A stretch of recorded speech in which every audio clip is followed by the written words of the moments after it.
notice is that the soup had carrots in it, which I am allergic to. Oh. Yeah, that's not good. I don't die, but it's still not ideal. I've been having a great morning, if you couldn't tell. It's like 7 p.m. What do you mean? You know, the world doesn't revolve around America. No, you're right. It revolves around me. Damn. Alright. I see how it is.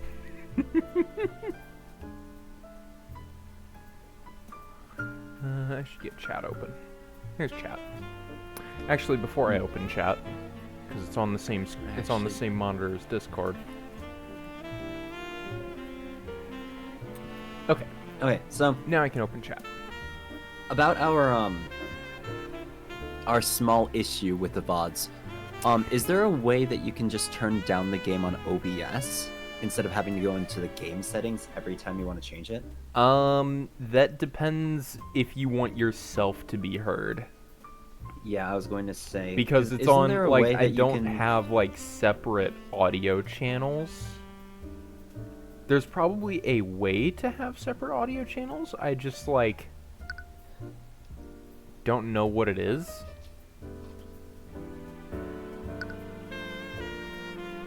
Because the music is one of the best parts about this game, and it's such a shame.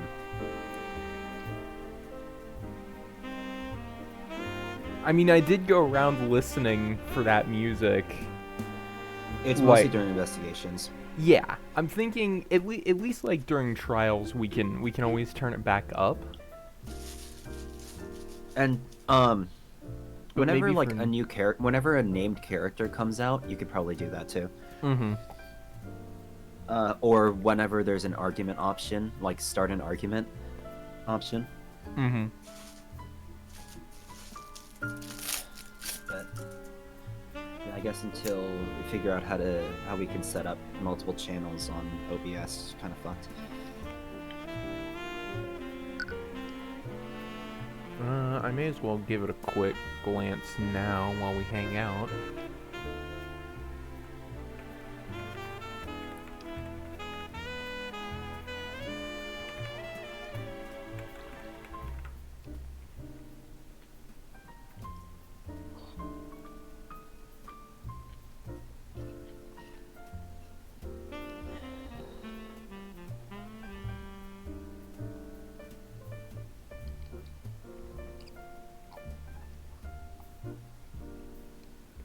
Hi, Cake. How are you doing? Hey.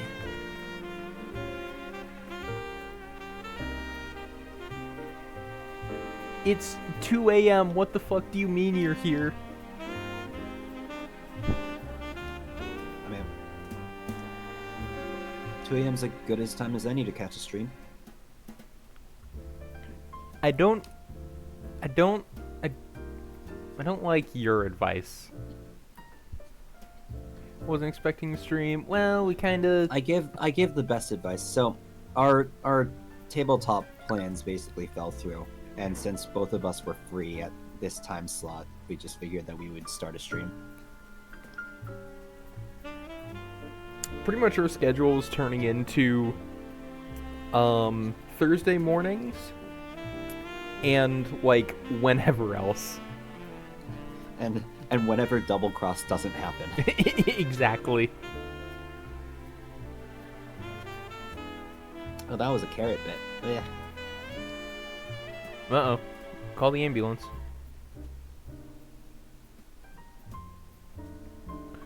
Wait, Well, I'm trying to drink the soup, but it's kind of hard to filter out the carrots when you're like sipping the broth. Cake, there's a very big difference between 7 p.m. and 2 a.m. I don't If think you so, if you actually. go to sleep at 7 p.m., you're just as insane as if you're awake at 2 Yeah, a.m. that ain't healthy. That ain't healthy.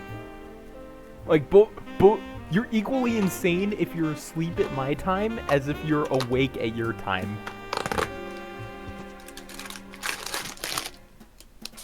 How about both? That was me yesterday. That's Avery's sleep schedule.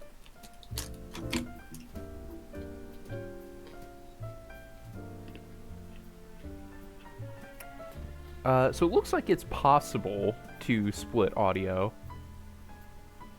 Let me take a peek. I'm sure I'll... Well, then what are you waiting for?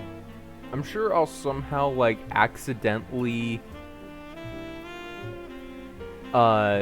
turn off the stream doing this.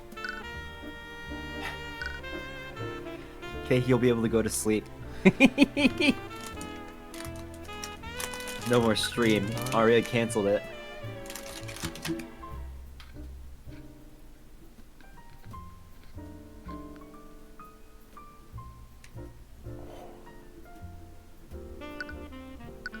Okay, so... something fun. Uh-huh. The article I found about it from Streamlabs You should be sorry. You should be sorry. Was posted in the year 2020. I look at I look and find the option. The description still just says beta. Nearly 5 years later, it's still in beta. Isn't that some of the shit that, like, Discord would pull? Yes, absolutely. You think Streamlabs is above Discord? I have news for you. Absolutely not. Absolutely not. Okay, if I just, like, label this game audio.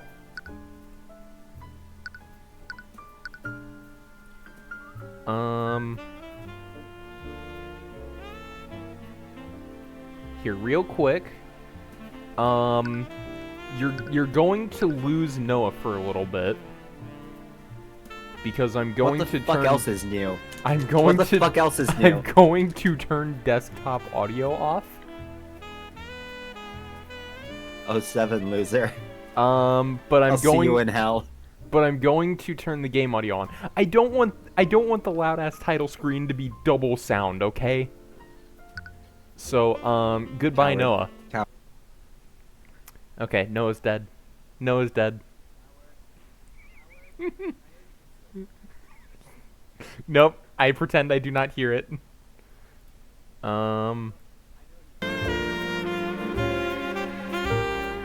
There is also a chance that there's also that is a bit loud. I think I had it like right here. Okay, can you hear the game still? Or at least can you hear it now?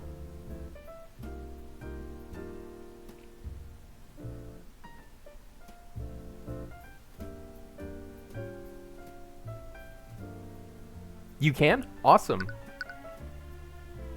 Can you hear Noah?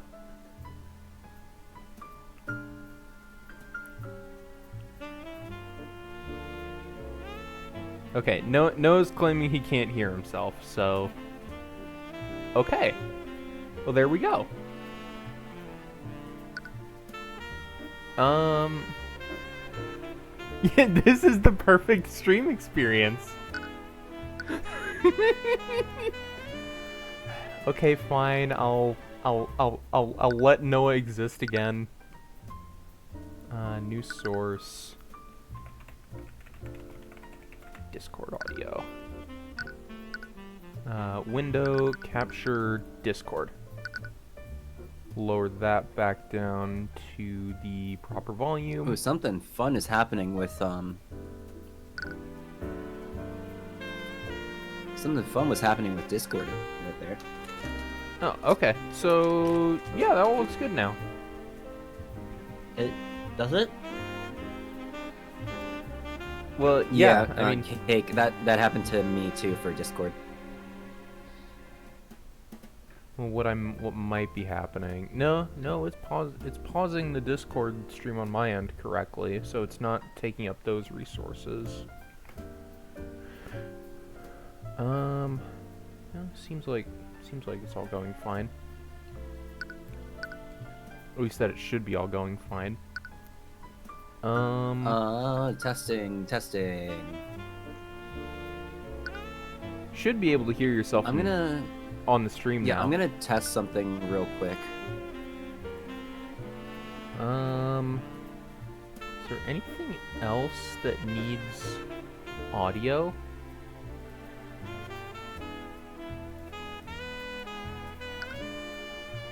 Oh yeah, alert box and chat box, those still... What audio does chat box have?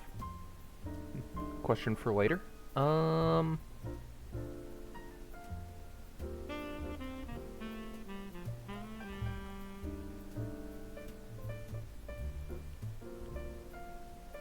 Okay, so I don't know if Cake is noticing. There's like this weird like semi-static, like white noise in the background of the stream. Here, let me... It's not super duper distracting, but I just noticed that it was there. Let me, I'm gonna turn off the extra audio just to see if that's like if it's my mic. Actually, I'm gonna mute my mic and we'll see if my mic is the problem.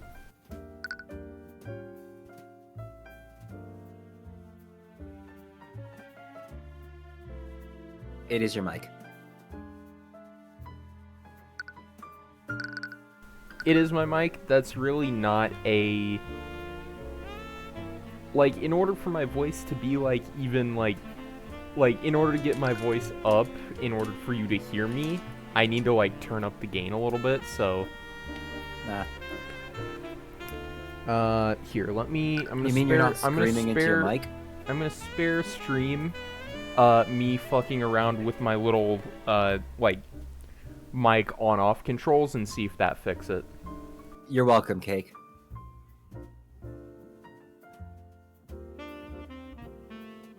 Jesus.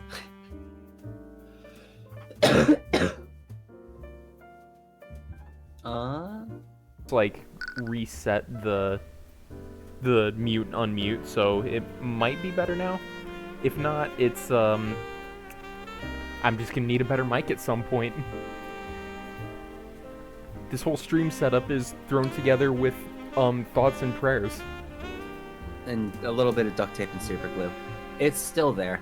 Okay, well, that's just my mic. It's not, like, super duper noticeable, so it'll be fine. But Cake they'll notice forever now. Well, yeah, because one day it will disappear and they'll be free. when I get an actual mic, they'll be free.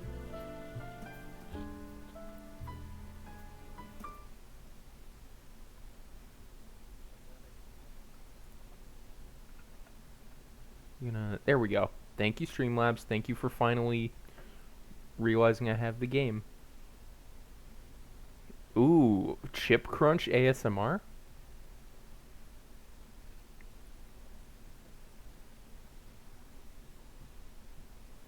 Chip ASMR?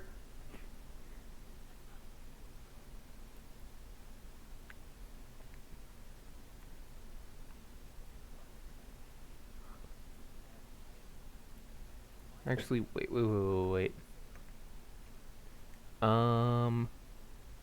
What the fuck? What happened to... Thank you, Cake. What happened to... Oh. Oh, do I need to... Oh, I may need to... I think... Uh-huh. Okay, so I may have changed the source, and I think Cake did not hear anything of what you said. So the audio sources are also split by scene. Meaning that when I changed it, I think it muted the game and muted you. Because I still had the general desktop audio muted. You fucking donkey.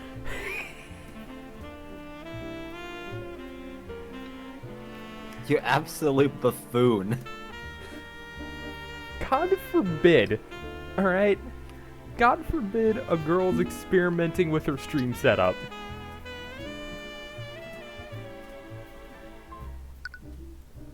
You dumb fucking cretin. You fucking fool. Absolute fucking buffoon. You bumbling idiot. Fuck you.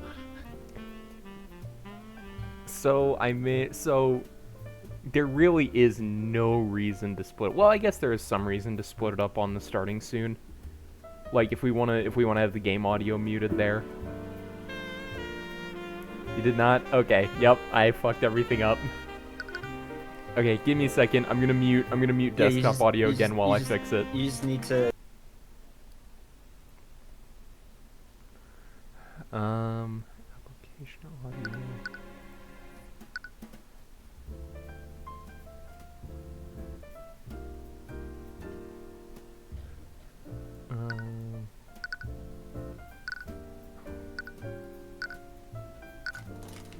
Okay, now we should be back to good. And really, I can probably just like hide general desktop audio. As long as I remember that, you know, desktop audio is muted. So when I pull a new game up that isn't tied to like this specific game, I'll remember I need to change the audio source. Yeah, I guess the main issue is that nothing else has really like copyrighted audio, right? Nothing else we've played so far. I mean, there was like technically one or two that we got when I played for, but when I played GTA, there's like licensed music in that game, obviously with like all the radio stations. Mm-hmm. But I turned the music audio all the way off in that game. Just so I could like I would get in a car because I want to drive around and I don't need to fuck with the radio as soon as I get in. That's fair. Granted, fucking with the radio is as simple as pressing the left D-pad button. So like that's all I needed to do, that and flicking my right stick down to turn it off. So, you know.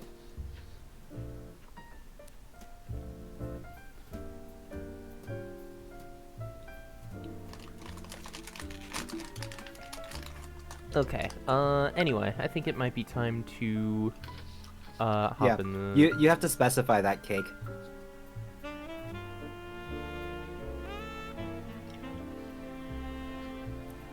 You're definitely not good in the mental sphere. So I'm gonna turn the game audio down to, like, 0.1 for now. So that, like, if you really listen for it, you can maybe hear the music, but... And just, I can also, just, like, remind me to, like, turn it back on for, like, arguments and trials. Well, I can let you know when that song specifically is playing, too. I also kind of figure I know when that is. I did listen around for it online. I'm like, oh, yeah. That is that song, and it does belong to this person. More fool me for thinking that when you said the music was composed by that by one person, that it's like not all of the music was composed by them. It was literally everything but one track. They have Fuck one off. stock track. I say stock, licensed. Anyway, I'm pretty sure it's going to be playing as soon as we load in here, though. Yes, it is. It is going to just. Yep. Yeah, there it is. I mean, at 15, Also, tell you know me what? if Safety's sake, I'm just muting it. Yeah, tell me if / when you can hear the snowplows in the background. The what? The snowplows in the background. Oh, in your background. Okay, I think you meant in the background of the music. No. How the fuck would I know that? But we got like a shit ton of snow. I'm pretty much snowed in. I don't think I can open my door right now. Ooh, fun. I know we're supposed to be getting snow Oh, we were supposed to be getting snow. Looks like we aren't anymore. Um, let me try and see the statistics because I think over the past 2 days we got like 50 inches of snow.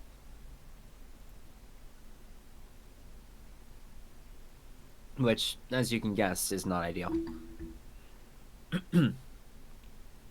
Yeah, so last time we got Wallace's spell compendium, we weren't able to start an argument with him. Not yet, at least. Yet. It'll happen if we just believe. If we're enough of an asshole, it'll happen. Anyway, Wallace and Eris. How did you and Eris become friends, anyways? Girl, why are you so afraid? Another hint of fear from her. Her fears related to Eris? Oh, it's a bit of a strange story. Sometimes the other students would steal the ID number off my locker. Beautiful thick layers of snow. Does the Netherlands... I'm assuming... I'm trying to figure out whether you like mocking us or if you're... I can't tell if you're mocking us because you don't get snow, if you're mocking us because you get this much snow every single day.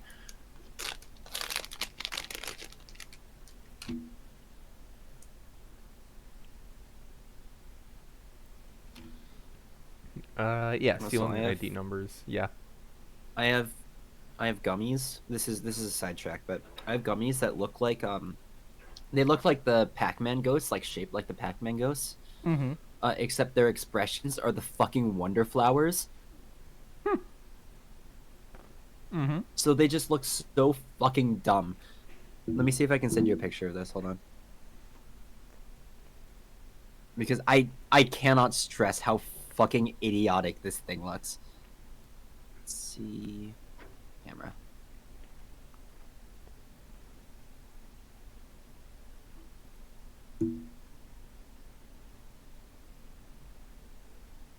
Look at that.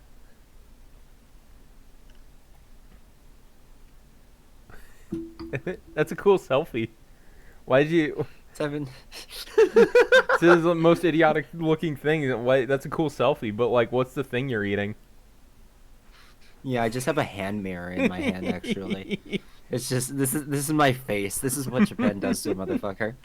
It just looks like that all the time. Netherlands is... It's... I know it... Sunny. Isn't Netherlands like northwest of Germany? Sunny. Sunny and hot all day, every day.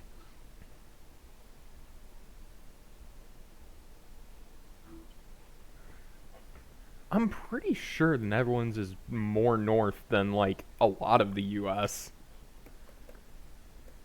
Exactly. Sunny and hot all day, every day.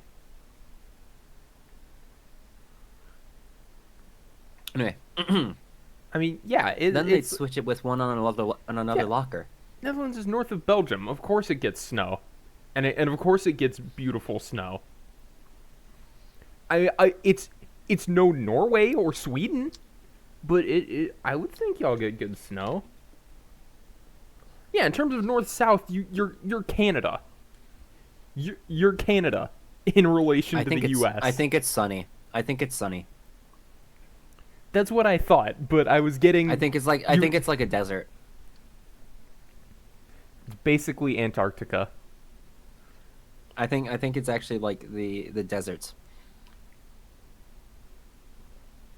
You get heat stroke there in winter.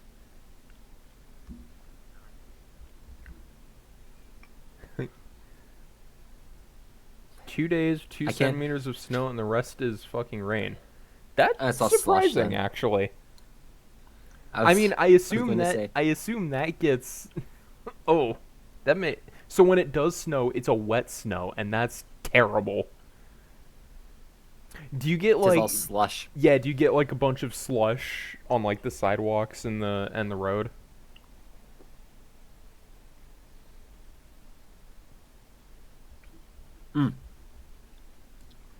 Ooh. There was uh, I said the whole Sunny bit, and then about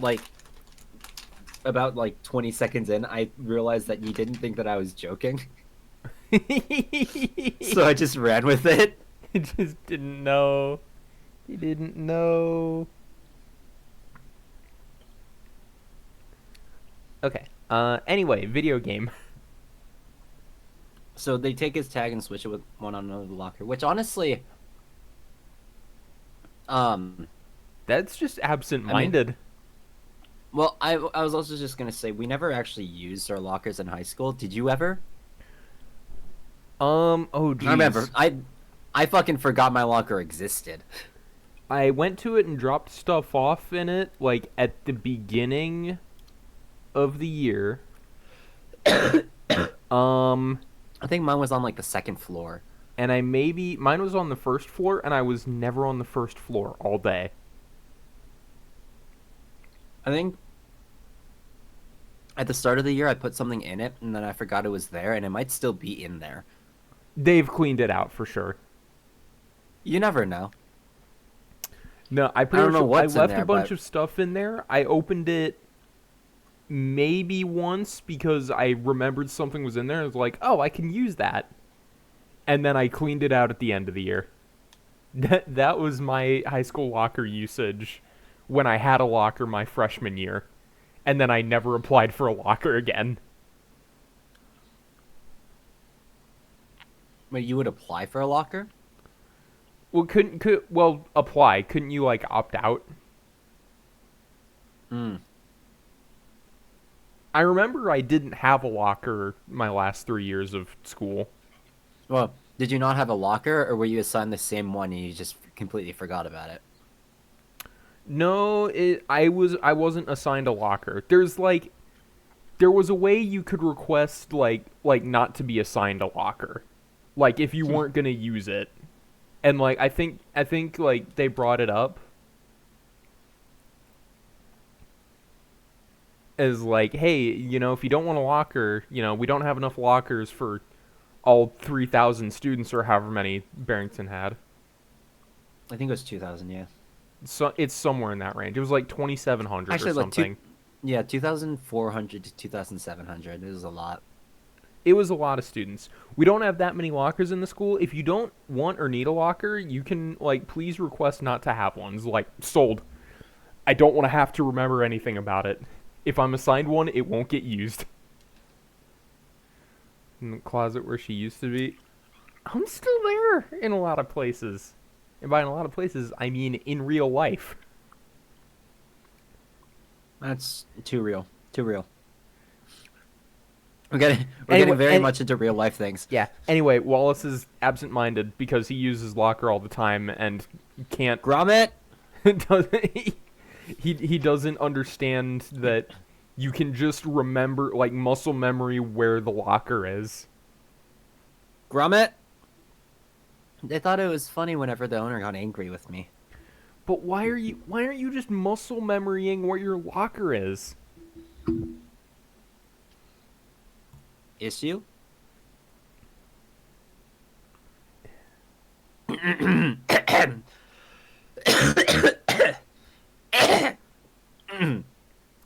Sorry about that.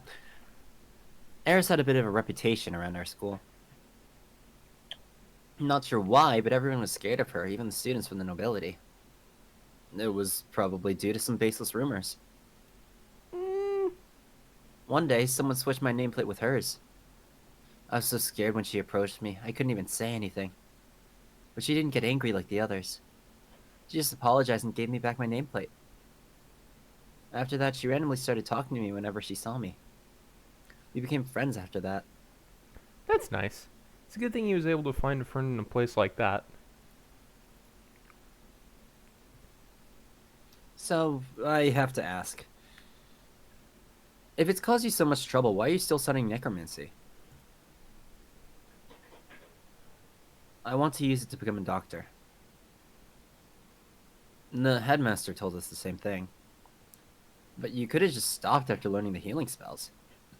Why are you learning spells that can steal people's life force and raise undead?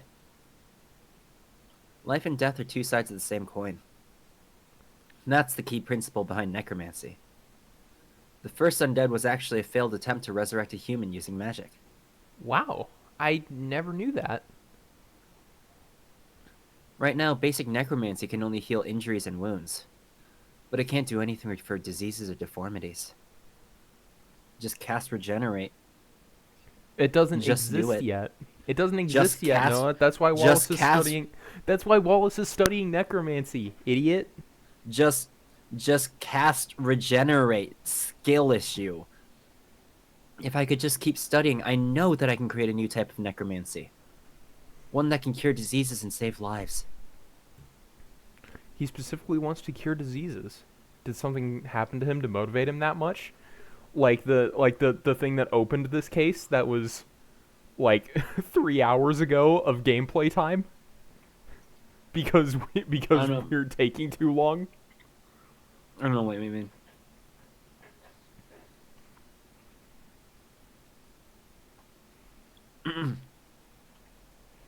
Sorry, I'm eating myself.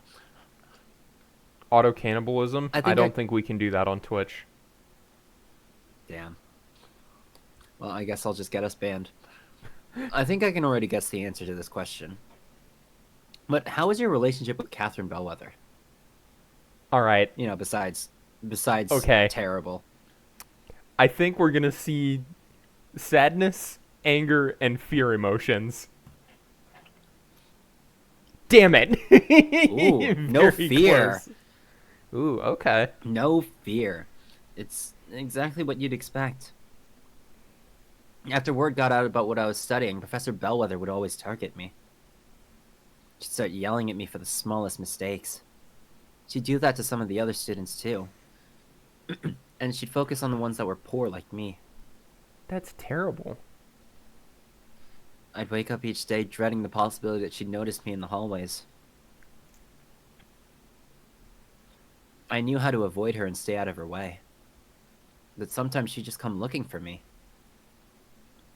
I can't believe that after everything that she did, she's just gone. Oh, you know? You must have mixed... Yeah, go ahead and finish. Huh? Go ahead and finish. You must have mixed emotions about what happened. You know, maybe maybe that's why he doesn't feel fear anymore. She's gone. She isn't real. She can't hurt him anymore. It's true. Because the others, the staff still had to worry about losing their jobs. Mm-hmm. I honestly don't know how I feel about it. To be honest, I always wished she would just disappear. But now that it's finally happened, I just feel more afraid. It's like she's gonna come back from the grave to haunt me. All that, but no fear. Even with all of it gone, his trauma will still probably linger. And also, the necromancer is saying that, huh? Yeah. Oh. I think I'm starting to put things together now. Have you figured something out? Yeah. I just need to take some time to think through everything. Okay, hold on. Oh, hold on. Let's go ahead and get some game audio back.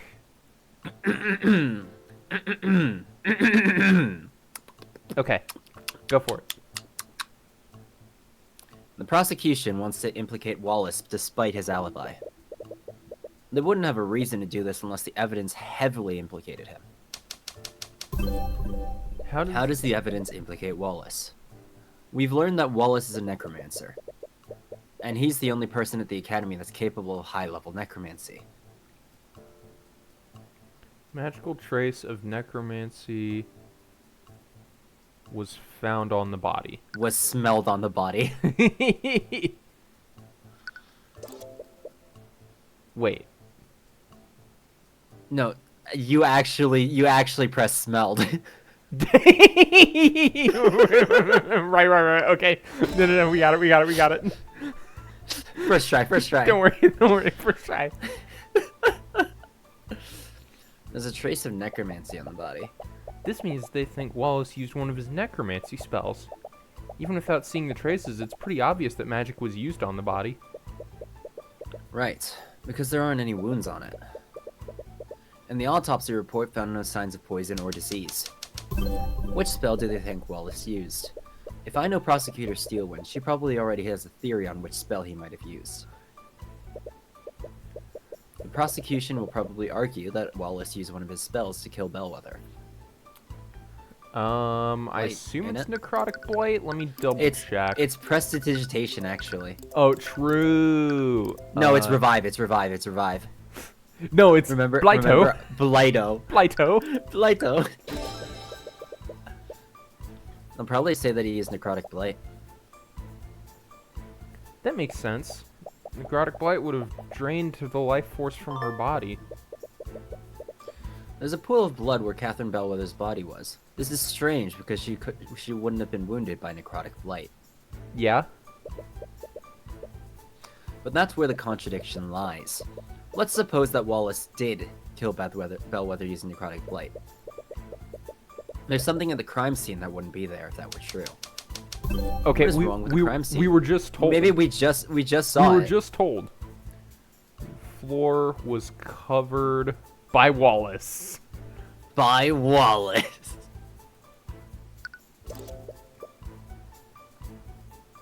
It's what? Bellwether's body. Bellwether's body. Oh. Or I think was found in blood. Was covered in blood, I think. There we go. There you go. Necrotic Blight is a spell that doesn't inflict any visible wounds. There shouldn't have been any blood on the body. But then what really happened? That's the last piece. And if I had to guess, the information we need is being hidden by one of the witnesses who discovered the body. Valentina. She's definitely hiding something. Did you notice how she reacted when I asked you to scan the room? Yeah, she ran away. She didn't even try to be subtle about it. With the way she reacted, I think she may have been trying to hide herself from your detect magic. Which can only mean that there's a magical trace on her. I wonder what she's trying to hide. There's only one way to find out. The next time you see her, could you subtly cast detect magic and scan her? Alright.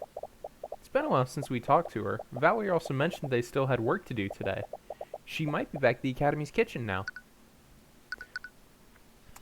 Right. I was gonna say if this takes us to trial, like if that conversation took us to trial and we ended 5 minutes before it, I would have been angry.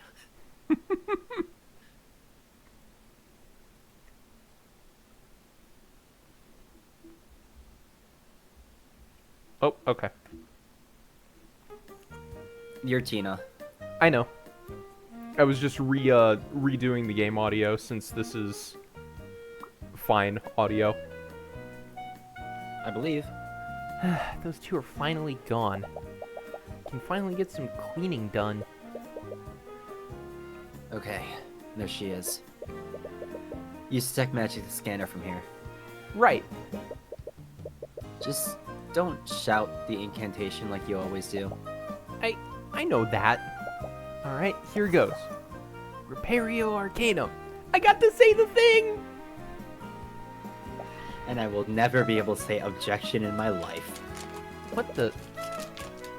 What is it? There's a trace of magic on her. I knew it. Which school of magic is it?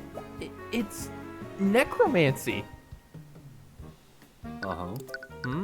Okay. Did she cast Blighto on herself? No, animate corpse. Ah, I see. Necros.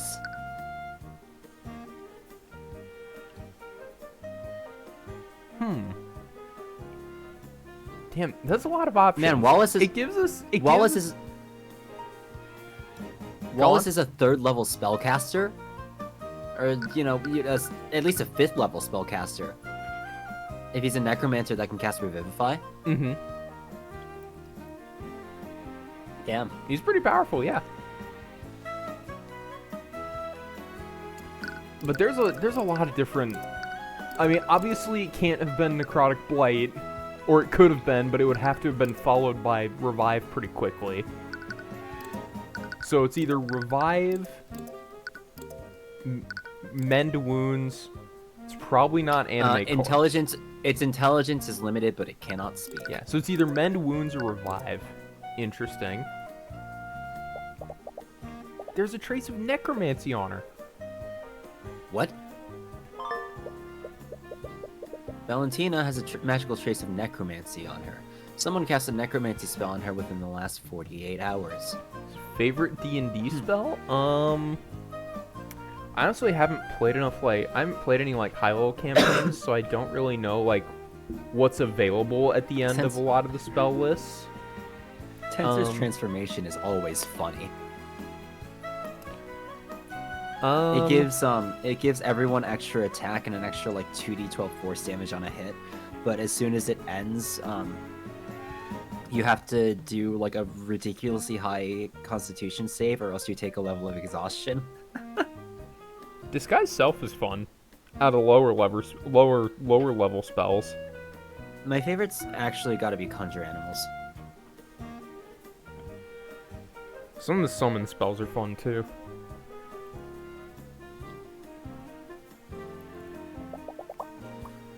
What do we do now? We start an argument.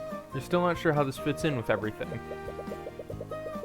For now, let's talk to her and see if we can get more information out of her. If all else fails, we can confront her with the evidence we have. Argument! Argument! Oh, it's you two again. They're back? Okay, just relax. All I have to do is repeat what I told them last time. Unfortunately for her, that won't work this time. Messianis, did you know that there's a trace of necromancy on Bellwether's body? That's what he used to kill a professor, right? A necromancy spell? That's the thing. If that were true, a lot of the evidence we found doesn't make sense. I think someone else cast a spell on the body. Fear? Ooh. Ooh. Is it possible that you saw someone use magic on Bellwether? No, definitely not. Calm down. There's no way they know. Thoughts are an open book now. If you beat her in an argument... This is the... There you go. Her thoughts might show you what she's hiding. We made it to an argument. It only took 3 hours. Well, okay, technically, it only took... Yeah, 3 hours and 10 minutes of playing the video game. This is the same thought that was on the tutorial for the Eye Horus. Oh, fun. The calm down, there's no way they know. Oh, we already filled out the psychological profile. Alright, let's do it. Valentina clearly knows more than she's letting on. She found the body alongside her sister and reacted strangely when you mentioned someone may have used magic on the body. What is she hiding?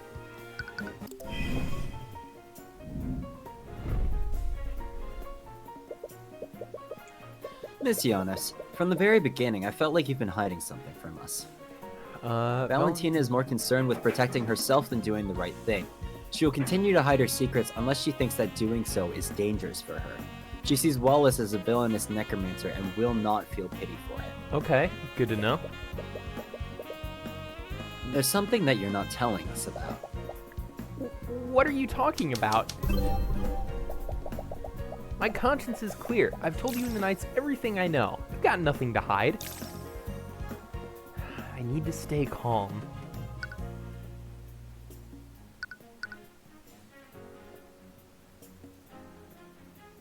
It's clear, except you're feeling fear. Miss Giannis, it's clear to anyone how nervous you are. I can practically see the fear emanating right now. Practically.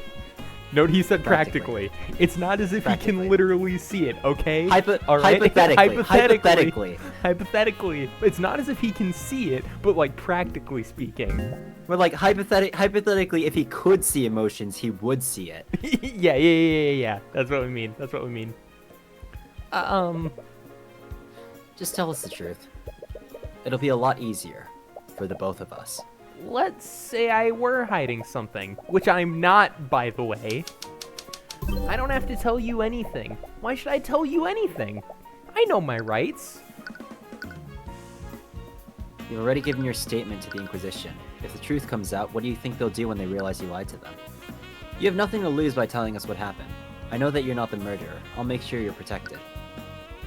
My client is innocent. By withholding your testimony, you're condemning him to a wrongful conviction. Well, that's not going to work. Yeah. I mean...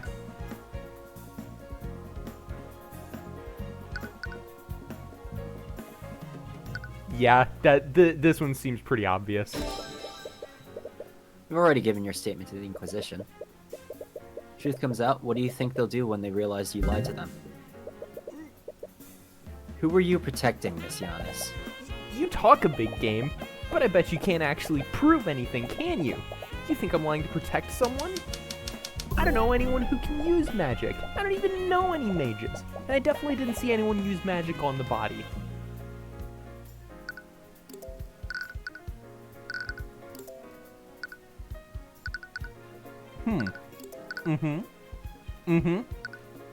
Don't know anyone, huh? You can't hide the truth from us, Miss Giannis. Some reason about your character with a PP of 32. 32 what?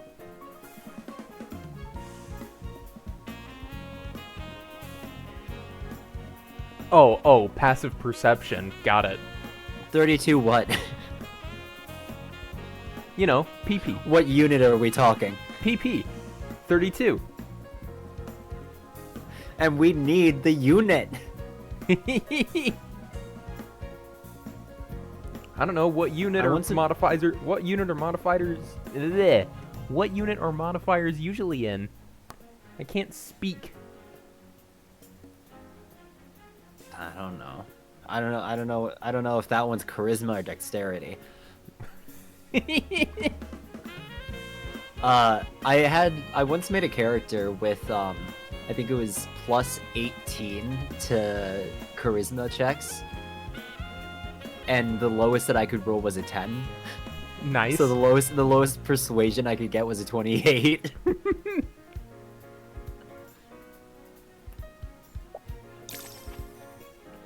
What? You said that you've never even seen a necromancy spell before. If that were true, then why is there a trace of necromancy on you? Wait, what? There's a trace of necromancy on me?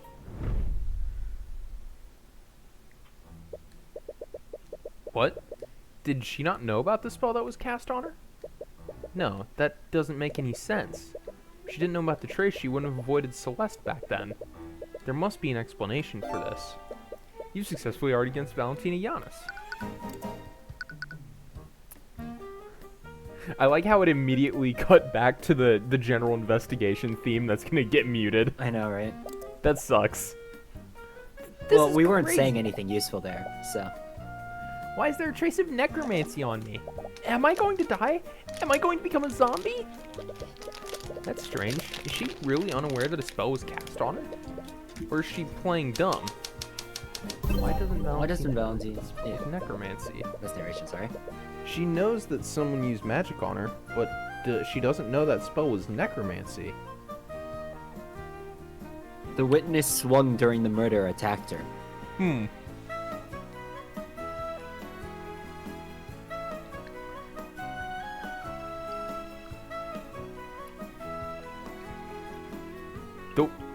What do you mean? This doesn't even fit with anything else. Who saw during the murder, who saw on Valentina, who saw at Bellwether, who saw within the lecture hall, I guess.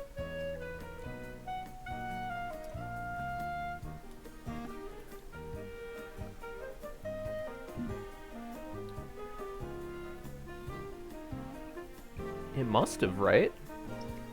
What? There's another one. There's a different one. Third dial. Down 2. Cast during murder. Down one more. There. Tina healed her. Well, yeah, that would make sense.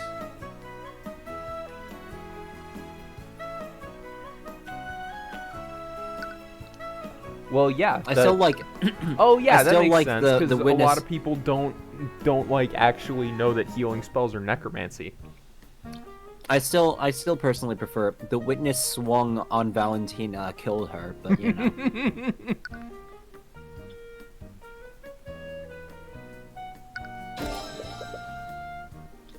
Calm down, Miss Jonas. Not all necromancy spells relate to the undead. Healing spells are also from the School of Necromancy. Healing spells? Oh, it was from that time she healed that cut. She? That implies she knows mage who studies healing magic. Could that person be a student here? Sorry, I just remembered that there's something else I have to do. I'll be right back. Guards, grab her! Guards, grab her! Hey, come back here. She ran away again. I can catch her. There's no way she can outrun me. No, the Inquisition's still stationed around the surrounding areas. They'd probably intervene if we started harassing one of the witnesses. That's true. We weren't able to learn anything. Actually, I did learn one thing. She has a friend who casts a healing spell on her. Really? How did you figure that out? Good deductive reasoning. Wow. Well, healing magic is also a form of necromancy, right? I guess that explains the trace on her. It's a good thing we know Wallace. Otherwise, we might have also thought that a necromancer was trying to kill her. Wait a minute. That's it. What? Did you figure something out? This whole time we've been wondering why there's a trace of necromancy on the body. It isn't because someone attacked Bellwether with a necromancy spell. It's because someone used necromancy in an attempt to heal her. Oh, I see. It doesn't matter what type of necromancy spell someone uses. Spells from the same school of magic leave the same type of trace. It's not just that. The body clearly has blood on it. What would happen if someone used a healing spell on a wounded body? It would close all of that body's wounds. In other words, it would remove any cuts or bruises. Well, interrogating Valentina might have been a dead end, but it still gave us just what we needed to win this case. I'm not so sure that was a dead end. What do you mean? It's not that suspicious that she asked someone to heal her if she injured herself. But if it's only that, why would she go to so much trouble to hide it? It's too coincidental. The wounds on the body were healed by an unknown person. The person who found the body is hiding the identity of a healer. They have to be the same person. I guess that makes sense. So, what do we do now? Valentina's definitely on to us. I doubt we'll get a third chance to speak with her. Hopefully, what we have now is enough to acquit Wallace. You've done everything you can. Use what you've learned to poke holes in the prosecution's case. And if that doesn't work, you can drag Valentina onto the witness stand and pull the truth out of her. Just hope what she's hiding is enough to acquit Wallace.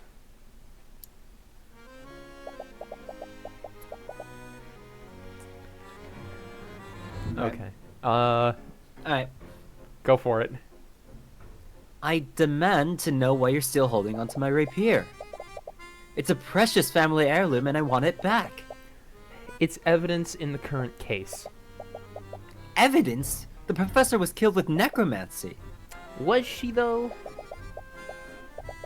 Why are you asking me? You're the one who's investigating this. I suppose it doesn't matter. Just know that I will bring her murderer to justice.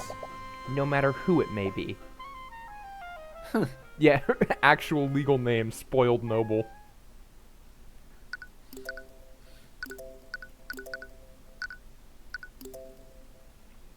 It took, like, 3.5 hours, but we're finally here. Alright, it's time for the trial. Just take deep breaths and relax. Hi, Tyrion. That! Celeste! Don't sneak up on me like that. Why are you so nervous? It's not as if this is your first time defending someone. I can't help it. There's something about this building that just fills me with anxiety. It's too bad Ruby couldn't make it. I'd say that you should calm down for Wallace's sake, but... There's so many people here! And they're all staring at me. Their eyes are prying into me like a pack of flesh-eating maggots. Gross. Don't worry, Wallace. Our investigation revealed a lot of weaknesses in the prosecution's case. We have a strong case for your acquittal. Okay. See, you can be confident when you want to be.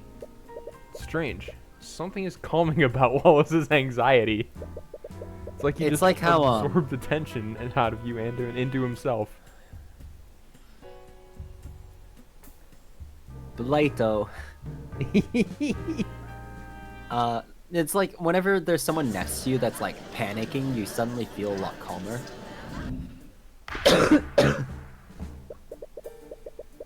Court is now in session for the trial of Wallace Nightgrave. The prosecution is ready, Your Honor. I forgot I have to use my my woken up like Ford voice for the judge. Yeah. The defense is also ready. Very well. Let's begin the proceedings. Prosecutor Steelwind, would you please list the charges? The defendant is a student at the Wyvern Guard Imperial Academy. Mr. Nightgrave is charged with first-degree murder, negligent misuse of the arcane arts, and illegal practice of advanced necromancy. Necromancy? Do you mean to tell me the defendant is a necromancer? I can't believe it. A necromancer? In this day and age? How could the kingdom let this happen? Your Honor, I would like to remind the court that they should view my client objectively. Of course, but one can easily see it from the list of charges. Necromancy plays a large role in the charges. Indeed. The crime occurred within the academy this morning. It happened this morning. Jesus Christ. Oh, the legal system is so fucked up. I know that's the point, but okay. Yeah, I was gonna say, like, remember, the legal system in this place isn't for justice. The victim is Catherine Bellwether, a professor at the school. Although there were no witnesses, traces of necromancy were detected on the body. Furthermore, the autopsy report shows that the body has no physical wounds. I see. Necromancy is the only type of magic that can harm an individual without physically wounding them. Additionally, the alchemist report shows no signs of poison or disease. Therefore, one can only conclude that a necromancer had committed the crime. As many of you know, necromancy is held under high scrutiny by the Crown. Aside from the defendant, no other students were permitted to learn advanced necrotic magic. As such, the defendant was the only mage in that building capable of committing the murder. It would just be too politically real. Yeah. Yeah. I see, that is certainly compelling evidence. To properly present our case, the prosecution would like to call Commander Orm White to the stand. Oh boy. Commander White, please testify to the court about the Inquisition's findings. Yeah.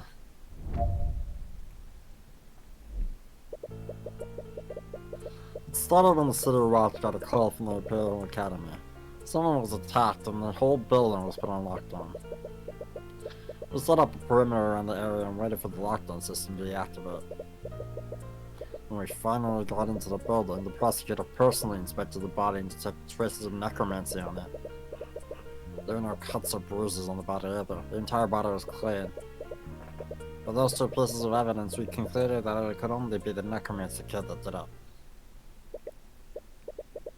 The Inquisition's testimony is just as you expected. You've already found and identified the holes in Steelwind's case. All you have to do is find that hole in the commander's testimony. Mr. Cuthbert, you may begin your cross-examination. Okay, someone was attacked, hole is run down. Building, prosecutor personally inspected the body and detected traces of necromancy on it.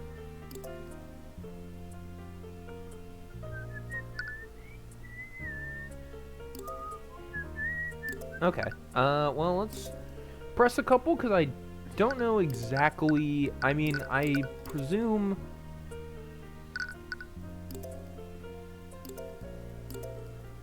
I'm gonna press this just to... How carefully was the body checked? Perhaps the prosecution missed something. The coroner couldn't find even the smallest cut, bruise, or fracture on the body.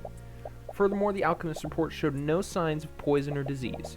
The coroner was actually astounded at how unscathed the body was. That makes sense. If someone used mend wounds on the body, it would have healed even the most minor of injuries. The question is, how do you prove that? Okay. Well, We already investigated the crime scene, so we know that the Inquisition's theory contradicts one of the clues that we found. Right. All I have to do is present that contradiction to the court.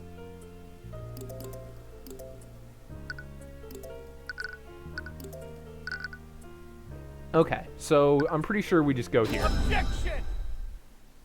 Music stopped. Commander White, it appears that you've neglected to mention one key detail about the crime scene. Well, what's that? During your testimony, you said that the entire body was clean. I will admit that there weren't any wounds on the body. However, the body was certainly not clean. At the scene of the crime, there was a large pool of blood located where the body was. This blood came from the victim's body, and it was definitely not clean like the commander testified. I'm sorry, Mr. Cuthbert, but I fail to see the significance of this. I'd like to remind the court of the prosecution's case against my client. They are accusing him of murdering the victim using necrotic blight, a spell which would not have physically wounded the victim. So why was there any blood at all? Let's not get ahead of ourselves. The fact still stands. There were no wounds on the body, nor were there any reports of poison or disease on the autopsy. There are clearly magical elements in this case. But Catherine Bellwether was bleeding profusely at some point. How else would there be a bloodstain on the body? Do you have an explanation for that, Miss Steelwind? No, I'll admit that the prosecution doesn't have an explanation for that. And while I do find the circumstances questionable, all other evidence clearly points to the defendant. Which spell would leave a trace of necromancy? If the victim wasn't killed with necromancy, why was there a trace of it on the body? I'm glad you asked. I'd like to present a spell that could have left a trace of necromancy on the body. You'd like to present a profile, right? That's what you said, right? A profile. Yeah. Eris Ilmater. How about that? Yeah, mend wounds. Mend wounds? Correct me if I'm wrong, but isn't that a healing spell? That's correct, Your Honor. Spells from the School of Necromancy can control the forces of death and life. Mend wounds is, in fact, a necromancy spell. Really now? I wasn't aware of this. Now, I'd like the court to consider the following. What would happen if Bellwether was wounded and someone attempted to heal her using mend wounds? All of her wounds would disappear from her body. I see. Objection! Do you honestly think I'm that incompetent, Mr. Cuthbert? Frankly, I'm a little insulted. What? The Inquisition is well aware of what happens when a mage attempts to save a victim using mend wounds. The healers that arrived at the scene already confirmed that the victim was long dead. None of them attempted to heal her. Well, what if someone tried to heal her and didn't report it? Please, none of the healers would have anything to gain by doing so. In fact, as a necromancer, the defendant could have easily carried out the described scenario. He could have cast mend wounds on the victim after murdering her to confound the investigation. At the end of the day, the burden of proof is on you. But if you could just find out who healed the body, this case is yours. Whoever this healer is, Valentina definitely knows her.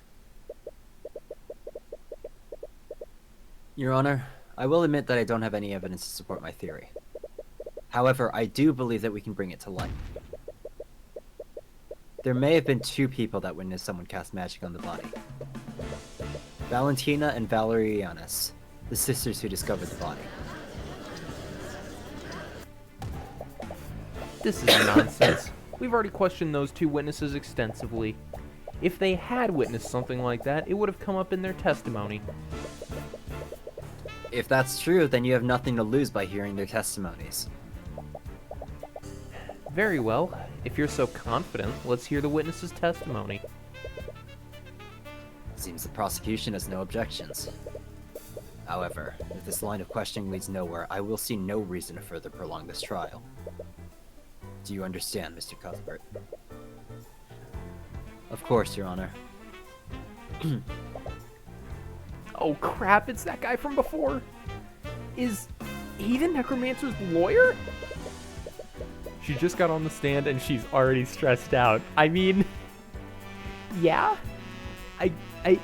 If I got thrown up on the stand in a murder trial by the defense attorney, I'd be scared too. This could work in your favor. Witness, please state your name and occupation for the court. My name? Witness, there's no need to be so nervous. We merely want to hear about what you saw on the day of the murder. Right. It's just that guy over there. You mean Mr. Cuthbert? Did this man harass you, witness? Wait a minute. Yeah. He, super harassed me. How shameful. I would expect a member of our justice system to behave more professionally. Oh, shut up. Anyways, please state your name and occupation for the court, Miss Jonas. Just calm down. He can't prove anything. My name is Valentina Jonas. I'm a member of the kitchen staff at the Wyvern Guard Imperial Academy. As I recall, you were one of the witnesses who discovered the body. Apparently, the defense finds your involvement suspect. Rest assured, Ms. Jonas, in this courtroom you will be protected from Mr. Cuthbert's harassment. Ugh. Now, please testify to the court on what happened that day. Yeah. I was walking with my sister in the West Wing when we noticed something in a nearby classroom. We looked over to see what it was. That's when we saw Miss Bellwether was bleeding on the ground. My sister tried her best to help her, but the professor had already lost a lot of blood. While my sister did that, I used an emergency communication device to call for help. But it was too late. By the time her bleeding stopped, she'd already lost too much blood. If your theory is true, that means she just lied in her testimony. She's definitely holding something back. She definitely saw more than she's letting on. You just need to prove that somehow. Mr. Cuthbert, you may now begin your cross-examination.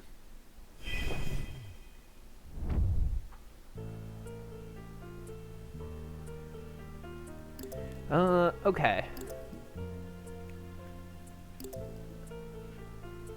Okay, but if they saw her bleeding, then there would have been no time frame to heal up the body and close the wounds without them seeing it.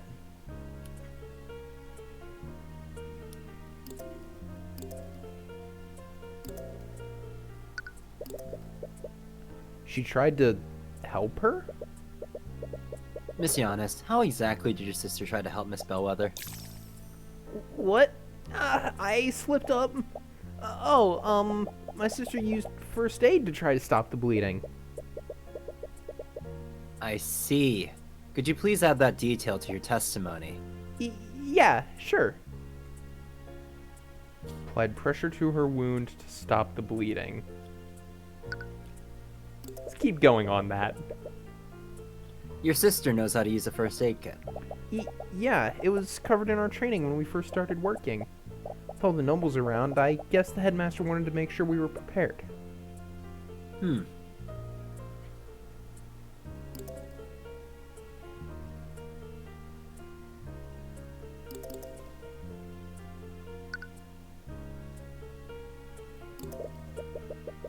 I see. That must have been a difficult experience for the both of you. It was especially hard on my sister. I think she blames herself for not being able to save her. We didn't like Professor Bellwether, but we still didn't want her to die. She seems sincere when she says that, and you don't see any dissonant thoughts through the eye either. Honestly, her testimony makes a lot of sense. No, the fuck it does not. It's hard to figure out which parts she might be lying about. There has to be a contradiction here somewhere. Your theory is that Valentina saw someone use mend wounds on Bellwether. You should focus on the statements that describe how they both interacted with her.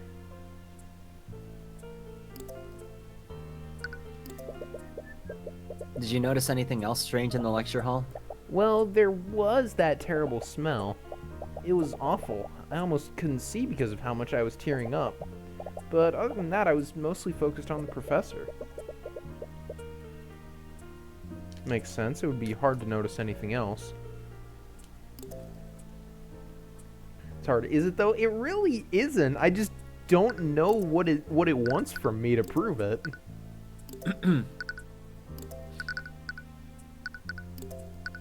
I think it's your attorney's badge.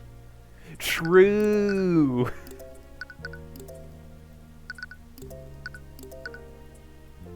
So, I think I know, but if you don't want me to say it, then No, don't. yeah, I'll just watch you suffer for a moment. No signs of cuts or bruising. Well, I mean,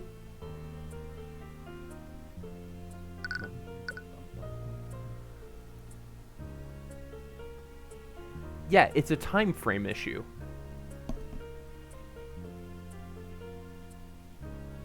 Isn't obvious? It's well, the actual problem with the testimony is It's too obvious, so it's hard to know where you're supposed to put what. it's so obvious. It's a time frame issue.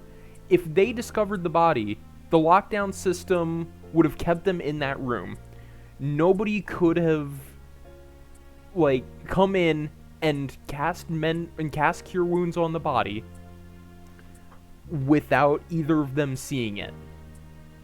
You're okay. Well, yeah. And like there would have been no time frame for it.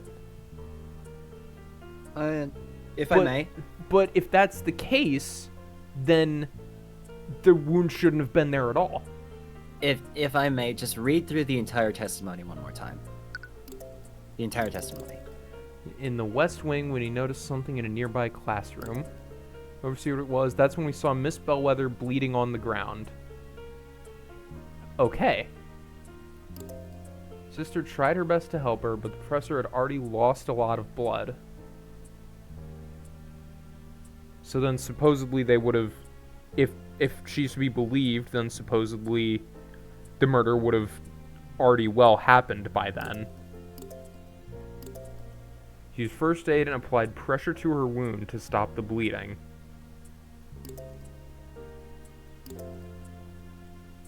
Assisted that, it used an emergency communication device to call for help, but it was too late. By the time her bleeding stopped, she'd already lost too much blood.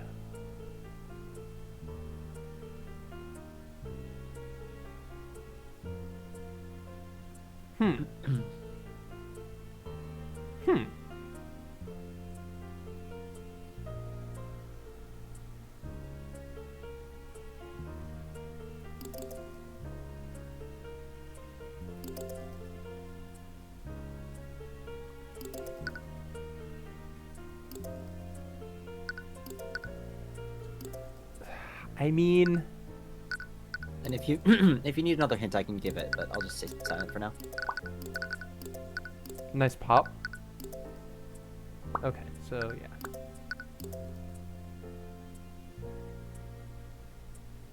Block mages for teleporting through them. Okay. Call from security. Okay. Fatally wounded. No signs of cuts or bruising.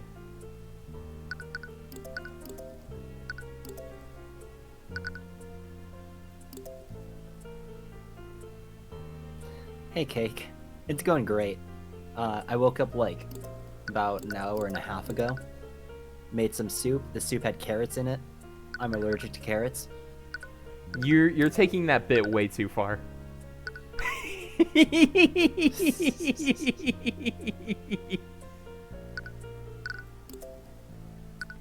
I mean, if you think about what I said, it all makes sense though. Made some soup. The soup had carrots in it. I'm allergic to carrots.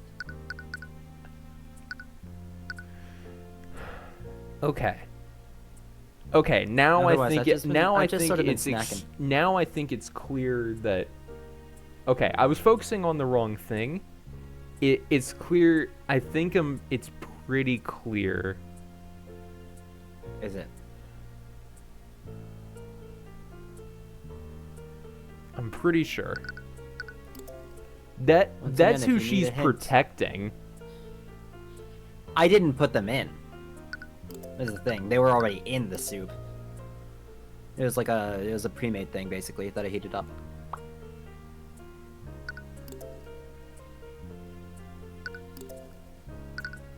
Okay, well, that might be...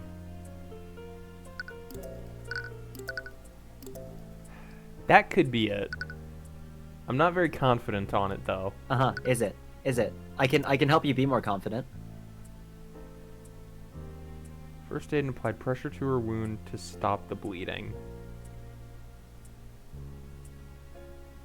I mean, yeah, in that case, like, how did the wounds end up closed up?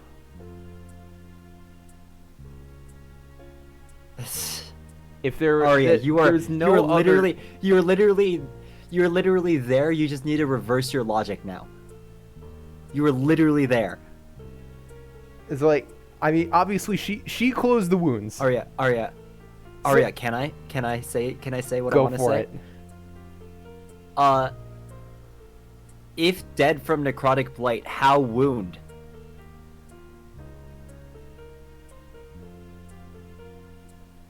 But look at the autopsy report. yeah, I know. There's clearly no wound. No, the body. Yes, what you're trying to prove through this cross-examination is prove to the court that someone used healing magic. Right now, the court doesn't know that someone used healing magic. Arya, please. Arya, please. I don't know how I can explain this more simply for you. I know. This is like the coalesce all over again. I'm overthinking it. Is the issue? Yes, this you are. is always the issue. Okay, so let me start from the beginning, okay? So the court right now believes that Wallace has done the crime by casting necrotic blight, which basically drains life force without leaving a wound. Sure. And I know you understand this. I just understand. Bear with me, okay? So right now you dragged Valentina onto the stand, basically to ensure one of two things: either you prove that someone used healing magic on the body to close the wounds and to leave a necromancy trace, or you prove that Wallace was not the one who did it. These are basically the same thing, I know. But the whole thing is that you need to prove that someone actually used mend wounds on the body. Okay. Nobody else believes that the body has a wound on it, except for this specific testimony, where she says that there is a wound on the body. Okay. What does that contradict? I've got it. Objection! I got it. Okay. Okay. Witness, what is the meaning of this? I like how Steelwind is basically like Tyrion's the one who makes the objection, but Steelwind like just hijacks his objection. What? Why are you looking at me like that? Maybe I can elaborate, Miss Giannis. You weren't present in the gallery earlier, were you? No, I was waiting in the lobby. Lady Steelwind told me to wait there. Well, I suppose I should consider myself lucky. You see, Miss Giannis, one key element of the case is that the body didn't have any wounds on it. Yeah? So? So, please explain to the court, Miss Giannis. How did Valerie apply first aid when there shouldn't have been any wounds on the body? What? No, I screwed up. You were so overthinking it. Like, I was so overthinking it. Like, I knew you had the answer. You were literally there. You just needed to reverse your thinking, because you basically started on the assumption that we were a step ahead. Yes, I was. Look, I can't help that I'm smarter than the game, okay?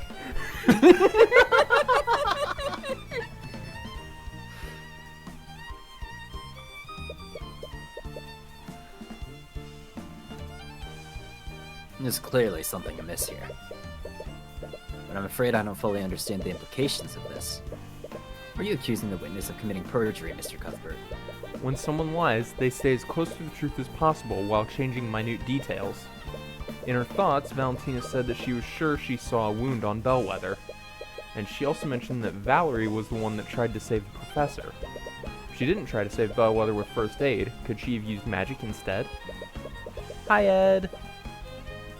Hey. Her sister could be the mage that you're looking for. The witness was lying, Your Honor, but not about everything.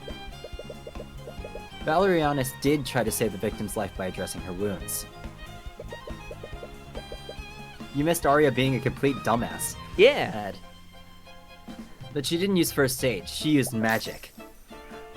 No! You found us out? Objection! I'm sorry, Mr. Cuthbert, but your theory is completely flawed. How so, Miss Steelwind? Well, it's quite simple. We've already verified that neither of the sisters are mages. What? Wait, how can you be so sure? During the investigation, we had both the Yana sisters attuned to a spell compendium. It's standard procedure for the Inquisition when interviewing witnesses. That means... That's correct. Neither of the Yana sisters could attune to a compendium. That's right! The Inquisition checked us both! Neither of us are mages! Phew, that was close. Damn it, were you wrong about Valerie being a mage then? No, that can't be right. Her thoughts said he found us out. That means you were on the right track. Valerie has to be the mage you're looking for. Please do, Ed. Please do. Yeah, do it. Do it. Celeste, is it possible for a mage to hold the spell compendium and avoid attuning to it? No, it just needs to be on their person. When I was arrested, the Inquisition also made me attune to one of their spell compendiums. They were really careful to make sure that I did the attunement correctly. There's no way a mage could avoid attuning to a compendium with them watching you. Right, Commander may be negligent sometimes, but even he isn't that careless. He ain't a gumshoe.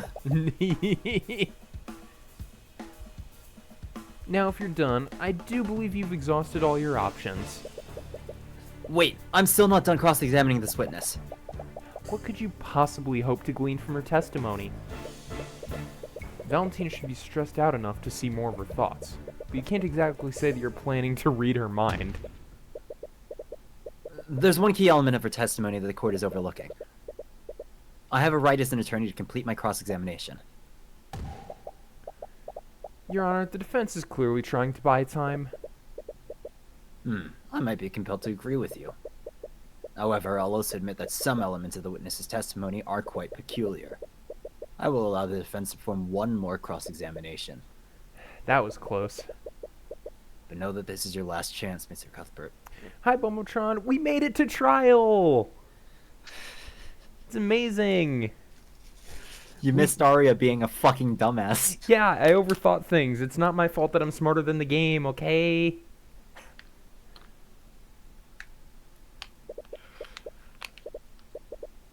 Oh, please do, Cake. Please do.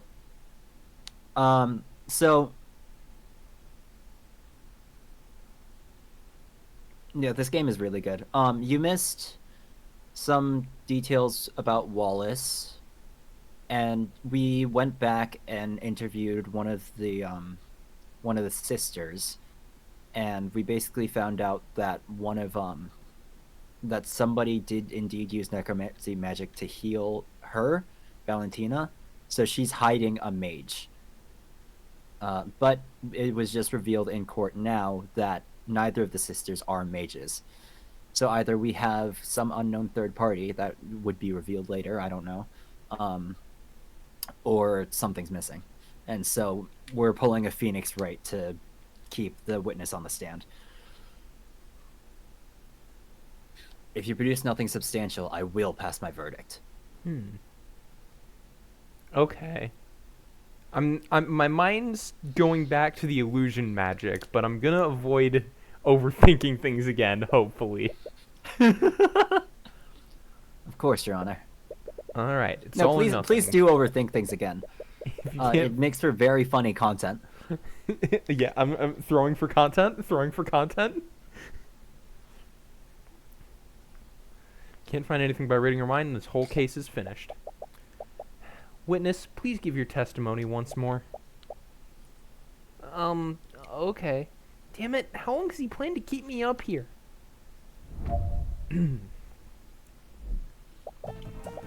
Like I said, my sister and I saw Miss Bellwether bleeding on the ground. We rushed over to her.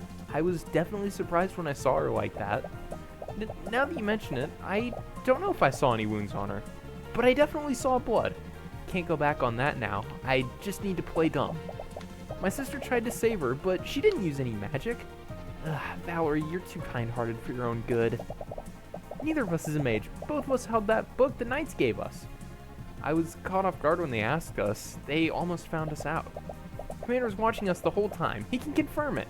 It's a good thing we're twins, or else that trick wouldn't have worked. Oh, would that have... There's a testimony. There's a testimony. I know. I'm just thinking ahead here. I know it's a bad idea, but, you know. It is a very bad idea. You are missing something very fundamental. We'll go back through it.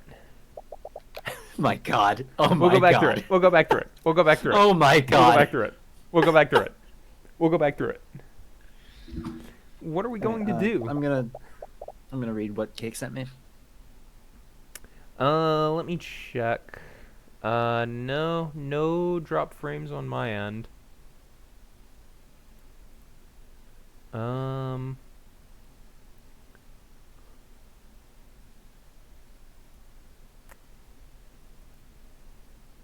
You know what?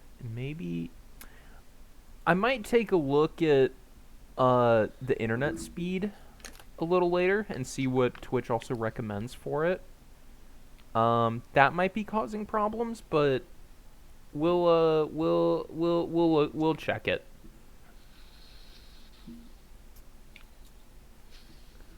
They have pretty hard proof that Valerie isn't a mage.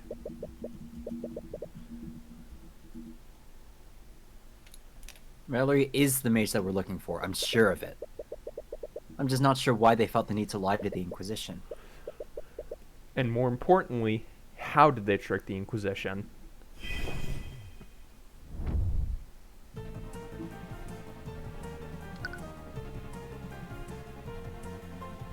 Interpret. Objection! Whoop, I didn't... Okay, I kind of just clicked the button because I forgot what it did. Fucking buffoon! I kind of forgot what it Fucking did. buffoon! Noah, it's been hours of gameplay time since we last used it, okay? I kind of forgot what it did.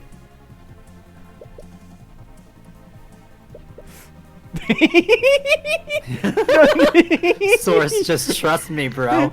Source, it came to me in a dream.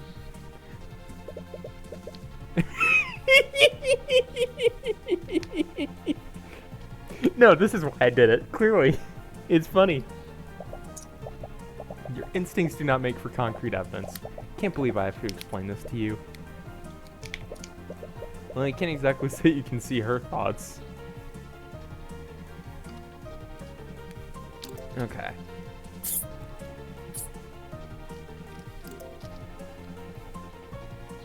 For your own good.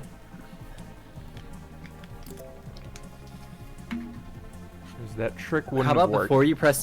before you press interpret, you should press press instead. Yeah, that's what I'm thinking. I was thinking it. I just wanted to reread the testimony, okay? Okay? You have not had a stellar track record today. I'm just gonna say that.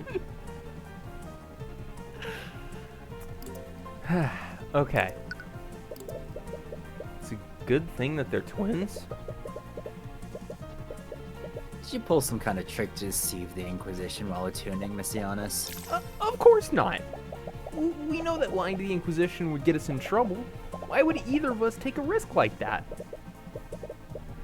Living as an unregistered mage is a serious crime. Ed.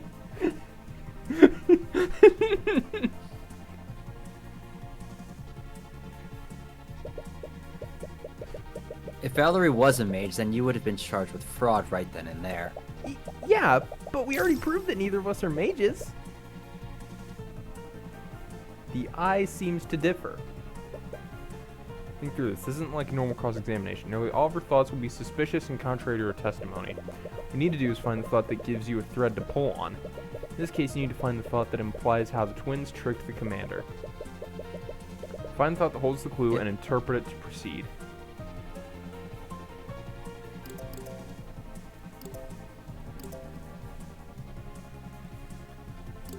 Good.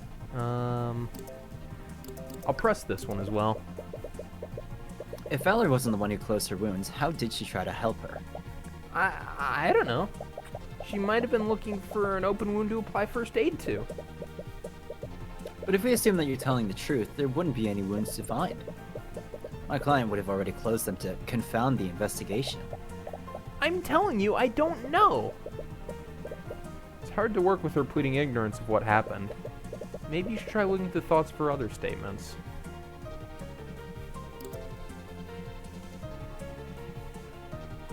That trick. I mean, that's gotta be... That...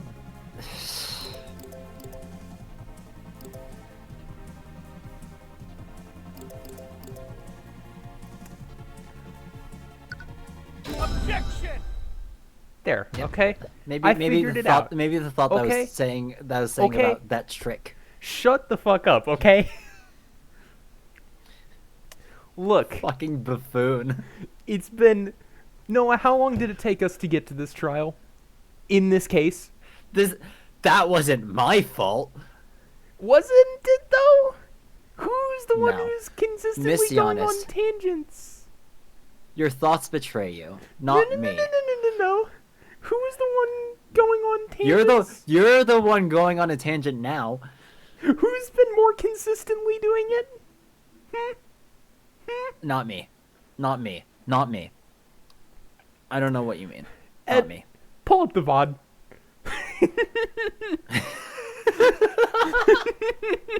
Not me. Not me.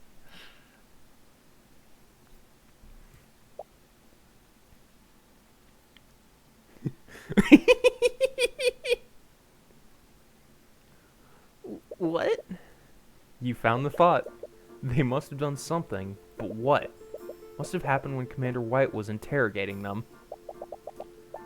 Orm was the one who collected their statements. Did you notice anything off about their behavior? From what he said, they had a few quirks, but nothing too suspicious. Oh, I remember this little piece of dialogue that I said we'd Yeah, remember, you're but looking- it happened you're- 3 you're hours fucking ago in looking at- gameplay time. You're fucking and- looking at disguised self, and we have the testimony in our evidence. Oh my god. What? Noah? Check like the Noah? third piece of evidence that we have. Noah? Yeah. This Yeah. shit happened? Like, I remembered it. I remembered it. 32 I remembered to it. 36 hours ago. I remembered it. I have had remembered it. schoolwork. I remembered I it. have had... I remember. I've I had- had work too. How much sleep did you get? Less than you. Yeah, and that's unhealthy. You should sleep more. Why did it turn into that?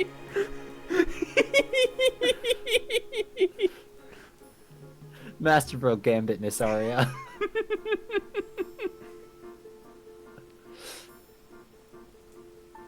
Quirks?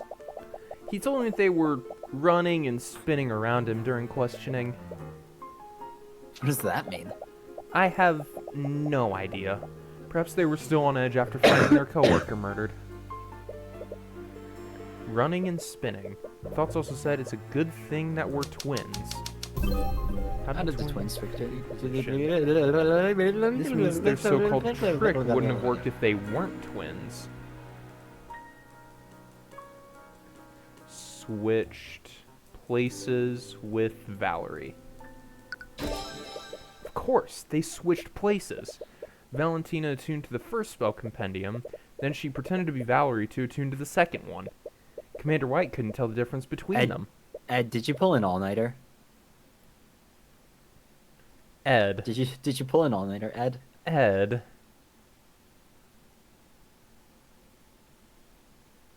Miss Giannis, there's something I want to confirm. During the investigation, both you and Valerie attuned to a spell compendium. Am I correct? Yeah, that knight watched us do it. And how did he have you do this? Did you both attune to those compendiums at the same time? Or did you attune one after another? What? No way, does he know what we did? I fail to see how that makes any difference, Mr. Cuthbert. Yes, I agree. The spell compendiums would work regardless of what order they went in. You may not be aware of this, Your Honor, but Valentine and Valerianus are identical twins, which means that their physical appearances are nearly identical to each other. If Commander White didn't have them attuned at the same time, what would stop the twins from switching places with each other? Objection! This is clearly nothing but baseless conjecture. Orm wouldn't fail at such a basic task. Really, Prosecutor Steelwind? Do you find it hard to believe that Commander White would fail at a task like this?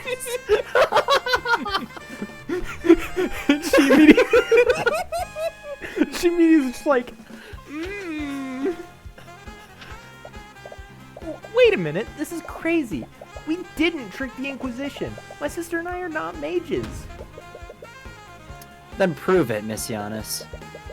Bring in your sister and we'll have you attune two spell compendiums at the same time. No, wait.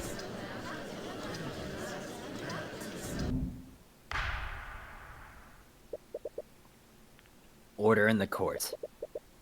It's clear that we won't get anywhere unless we test the defense's theory. Bailiff, escort Valerianus to the stand and bring him 2 untuned spell compendiums.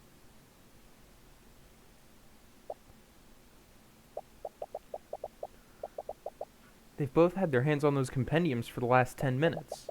There's no way they can fake it in front of this many people. Alright, it's the moment of truth. You can only hope that your theory is correct. No, did he seriously? What is it, Prosecutor Steelwind? What do you see? What I see is Commander White seeking new employment in the near future. It appears that the defense was correct. Valentina Giannis isn't a mage, but Valerie Giannis is.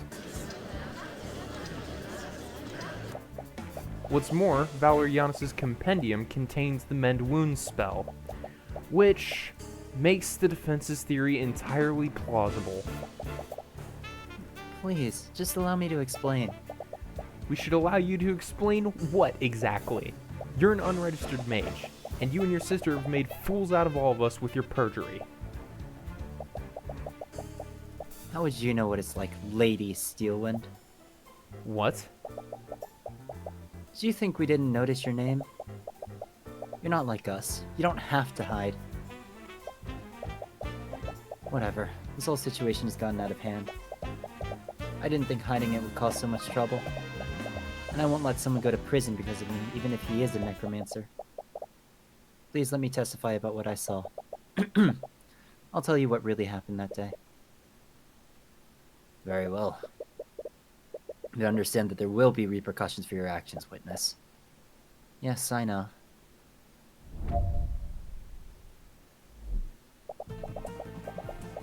My sister and I were walking in the hallway from the kitchen to the foyer. Then I suddenly spotted the professor lying in a pool of blood in a nearby classroom. Did we get the spell compendium added? We didn't. Okay. Not yet. Interesting. We might. We probably will. I assume we will.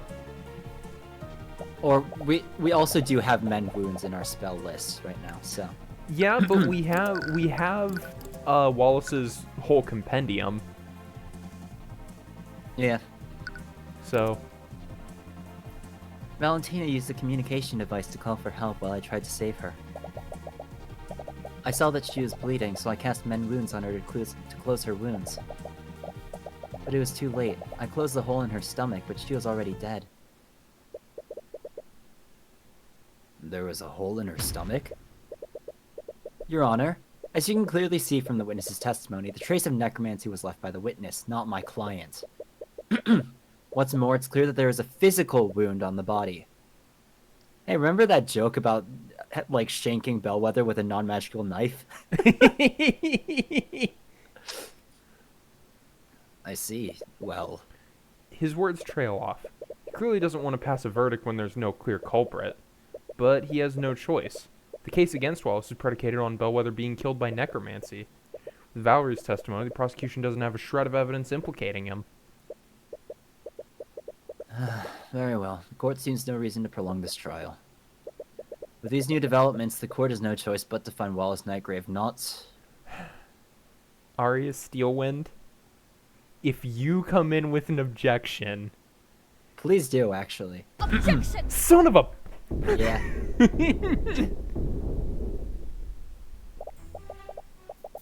I believe the court is ignoring one key detail of the witness's testimony. And what would that be, Miss Steelwind? See, the thing about it, though, is that all of Arya's, like, objections have been logical. They have. Like, it's not like Ace Attorney 1's Edgeworth, where it's just, like, him shitting on Wright. Like, Yeah. like, I mean, all of remember her in case objections... 3 when he just objected and said, I hope to come up with an objection while I was objecting. I didn't. Or wasn't there one in Investigations like, objection, I object. Yeah. Like, but like, you know, but with Arya, all of her objections so far have been like logical points of things that we have actually missed in a case. Yeah, I mean, yeah, everything we've seen from her so far is that she's a good It is an person. updated autopsy, bitch. She seems like a good person forced to work in the legal system that is inherently not just. Yes. So, On the side that inherently does not work for justice here. Hey there, Sieg. I mean, if there's anyone who does that more, it's Wright. And Edgeworth is the one constantly going, fuck you mean nuh-uh.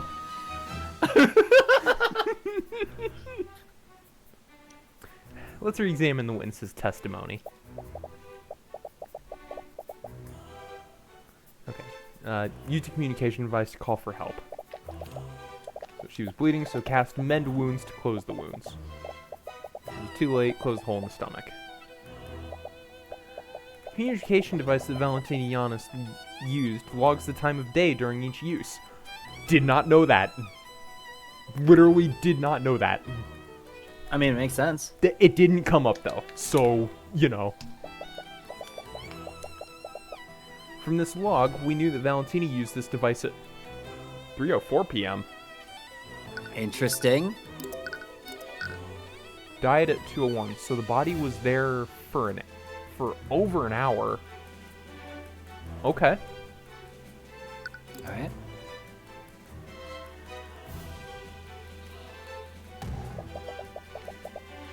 This was an hour after the time of death. Yeah, okay. Where are you going with this? Mr. Cuthbert, there was a witness who saw the victim before the body was found. Jan Hughes. He, along with another witness, spotted Bellwether walking in the hallways before the body was found. No. I was cleaning the halls. Bellwether knocked up her vase. There's shards and dirt everywhere. It was probably 20 to 30 minutes before the twins found the body. Ooh. Ooh, time frame issue. 20 to 30 minutes before the body was found. Do you see the discrepancy, Mr. Cuthbert? Wait, that can't be right. Bellwether died more than an hour before the body was found. How did Jan see her half an hour after her death? I wonder, Mr. Cuthbert, how could one make a dead body move and walk around? No, you can't mean. There was more than one piece of evidence that pointed to a necromancer committing the crime. The defendant murdered the victim and used necromancy to animate her corpse. An undead, created within the Imperial Academy? How reprehensible. That's ridiculous. She had a hole in her stomach when the twins found her. Yan? Yeah. Yan Hughes would have noticed that. Animate corpse stops the flow of blood, so she wouldn't have tracked blood anywhere. The defendant is also proficient with illusion magic. He could have easily used an illusion spell to hide the undead Bellwether's wounds. But another party could have easily used illusion magic to disguise themselves as the victim. If that were true, how did they move the body to the classroom? Miss Steelwind, if your theory is true, it would mean that the murder occurred elsewhere. Would the Inquisition happen to know where? Regrettably, we do not. Then the prosecution's case against my client is still faulty. You can't convict my client without more evidence. I agree with Mr. Cuthbert. With these new developments, the court sees it fit to suspend the trial for the time being.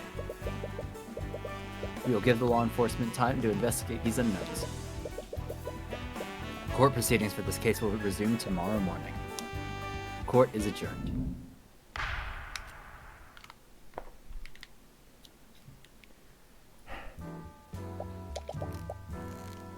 Hey, are you feeling okay?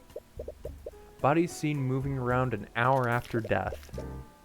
Clearly wasn't Bellwether, at the very least she wasn't alive when this happened. So what was it? Tyrion? There's illusion magic involved, there has to be. But which spell was it? Could it have been illusory disguise? Tyrion! Nah, what? You've been quiet since the trial ended. You're making me worried. Sorry, I was just thinking about what Steelwind said. You mean about her theory? It's a little creepy when you think about it. Do you really think someone turned Professor into an undead? I don't think so. Prosecution's case is hinged on one clear fact. That Wallace was the only high-level necromancer nearby. We have to assume that he's the only person capable of using that type of magic. But then how was she walking around? I don't know. It doesn't make any sense.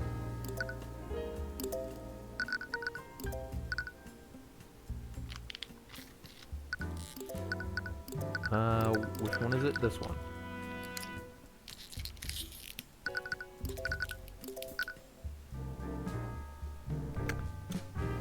Could we really have... Wait a minute. This is so contrived. Wait a minute. What? What? We could have immediately proven that it wasn't Animate dead.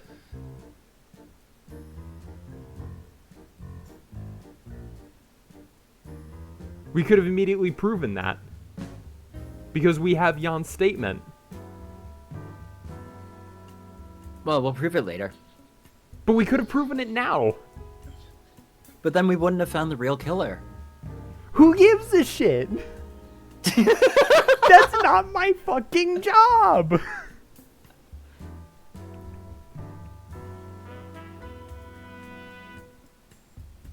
I don't think Tyrion believes it's his job. We literally had what we needed to disprove Steelwind's case. Where's the real crime scene? Body. True, it was right next to the body as well. Yeah, it's...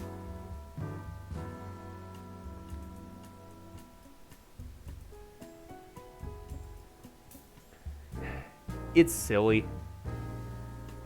It's silly. But yeah, why would just move on. the illusion magic be in the room? There are many unanswered questions that we will answer with this investigation. Yeah, but we could have just immediately disproven Steelwind's theory. Or at least I'm making soup. Or at least I'm making disproven that the body could have been walked over Soup time. with Animate Corpse. That's a little upsetting, actually. It's given that Wallace didn't touch the body, so we can discount the use of high-level necromancy. No matter what, someone used an illusion. But aren't there spells that can create freestanding illusions, not just disguises? I honestly don't know. We need to talk to someone who knows about that type of magic. Wait, didn't Eris say that she was studying illusion magic? She might be able to tell us if there's something like that's possible. Is that really a good idea? What do you mean? What if she's the one who created the illusion? What? You're detecting fear from her again. Celeste, are you scared of Eris? What? No. I saw it this morning too. You always get really scared when she's around. Oh, I thought I was doing a better job of hiding it. Sorry, it's not based on anything real, but for years I've been working as a mercenary. When you do that kind of work, you build up an instinct to sense danger. Child soldier? Child soldier. She's basically a Fire Emblem character. I mean, wouldn't she be at home in a Fire Emblem game though? Like, he's a spell sword? Nah, cause spell swords don't work in Fire Emblem though. You know, everything's either physical or magic. The only spell sword that I can think of is Robin, and that only works because they have Ignis. That's crazy, because yeah, Tactician in Awakening sure is a spell sword. And that only works because they have, one, because they have Ignis, and two, because Robin's growths are fucking insane. Kind of have to if you want to stay alive. Sorry, I never knew. Tyrion, I've fought literal monsters and barely escaped with my life. But when I'm near Eris, none of those creatures come even close. I get this feeling. It's like I'm in front of a predator that I could never hope to beat. Every instinct I have tells me to run whenever she's close by. Really? She doesn't seem that dangerous. I know. I think maybe I'm just anxious or something. I should know better than anyone not to judge people by their appearance. Sorry, forget I said anything. If you think we should talk to her, then we should do that. You're not one to discount Celeste's instincts. She's always been reliable, and if Eris is making her scared, that must mean something. If Eris really is that dangerous, then that's all the more reason to talk to her. But aside from that, there was also something that the prosecutor said. Mr. Cuthbert, there was a witness who saw the victim before the body was found. Jan Hughes. If this is bothering you... Tyrion, if this is bothering you, why didn't you say it at the time? You better said... Because it's time to... Because it's going to be with another witness. Cool. Okay, that's what you're going to focus on, not the fact that Bellwether spoke. Yeah, no. I thought that... You are really going places today, aren't you? What do you mean going places? This shatters Steelwind's case. It shatters a reason to continue implicating Wallace. Like, the case is over. She said along with another witness. She did say that. But the case should be over. She said along with another witness. This means that there was another witness that saw Bellwether walking around. Fine. Fine. Okay.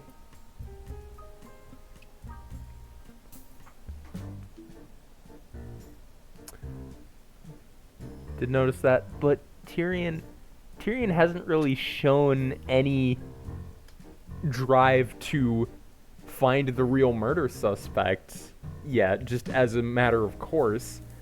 He's fighting for his client. Is like, so if the client goes off and like he knows that they're innocent, then I don't know. Maybe I'm reading his character wrong. Right, Jan probably isn't the most reliable witness, so talking to that other person might help us figure out what happened. But do you think Steelwind will tell us who that witness was? At this point, we won't lose anything by trying. In any case, it looks like you have your work cut out for you. So, where should you start first?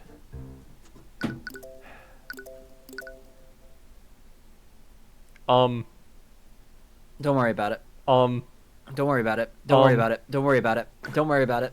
Okay. Tyrion?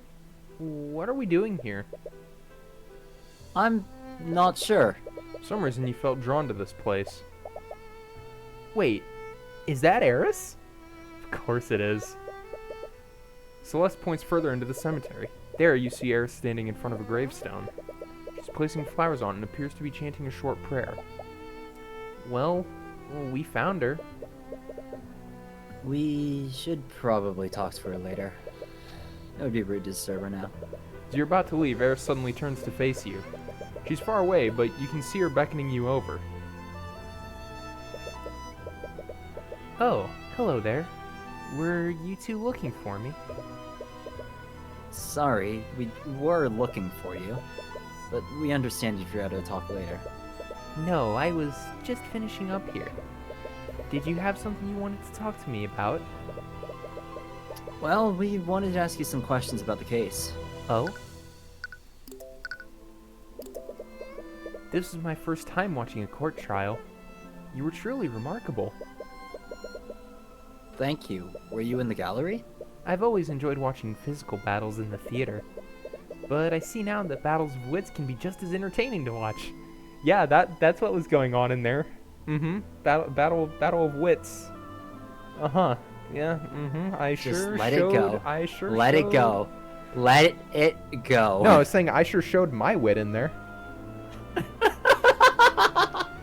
The extra voice in your head had to be like, "Hey, hold on. Let me spell this out for you." You're the Eye of Horus. That's me. Entertaining? Yeah, I know what you mean. You see the odds are stacked against him, but then he suddenly pulls out this crazy deduction and steers the trial in his favor. I've never really thought of it like that. But I'm sure it's far more entertaining to be the one making the deductions. I'm not really sure what you mean. I practice law so I can help those persecuted by the justice system. I don't really do it to entertain myself. But is that really true? Don't you find the experience even the least bit entertaining, Tyrion? Hey, about that Girl, about you that need question I asked. Girl, you need to quit breaking the fourth wall. Hey, about that question I asked in DMs like a week ago. You know what? I didn't even see if the text changed or anything. I was busy reading along the lines, so I don't know if the name changed at all. Oh my god. I was not reading that fast. Are you fucking dumbass? Shit, someone clip that. Someone clip it. I need to see. Clip it, clip it, Clip clip it. it, clip it. Clip it and post it. I just need to double check. There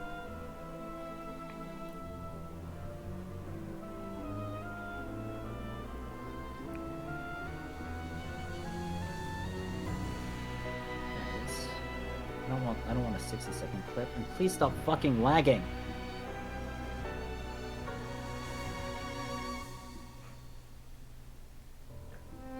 Awful now. Fair enough.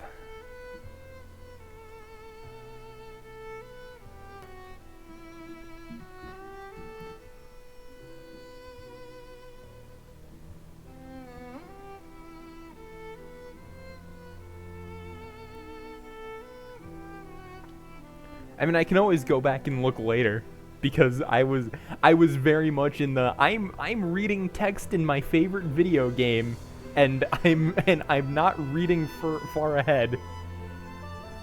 Okay. Bruh. I don't need sound. I just need the.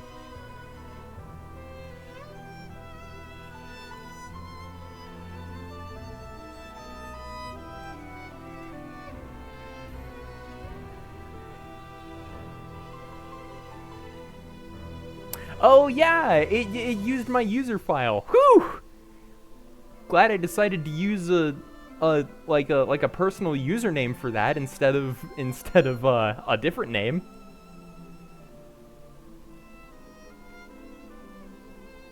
So about the file fuckery I was talking to you about. Yeah.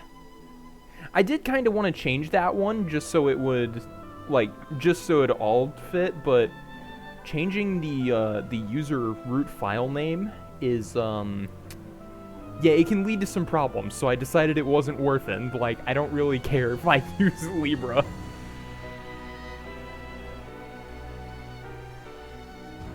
But anyway. Hold on. It really wouldn't have been nice, Eris. Eris, if you just threw my dead name out there like that, we're gonna have problems.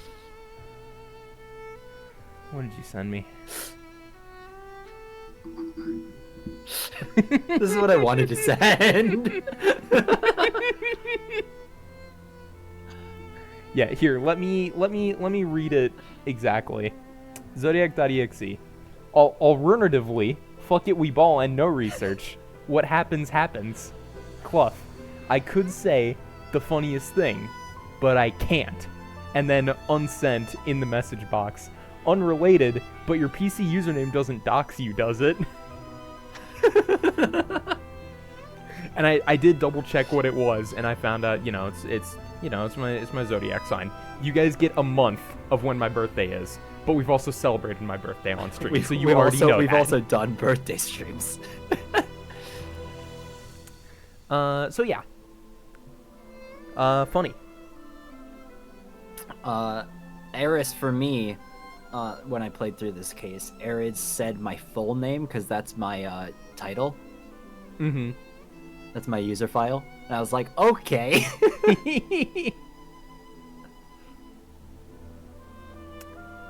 Yeah, my gamer ass using a username as my user folder. Which,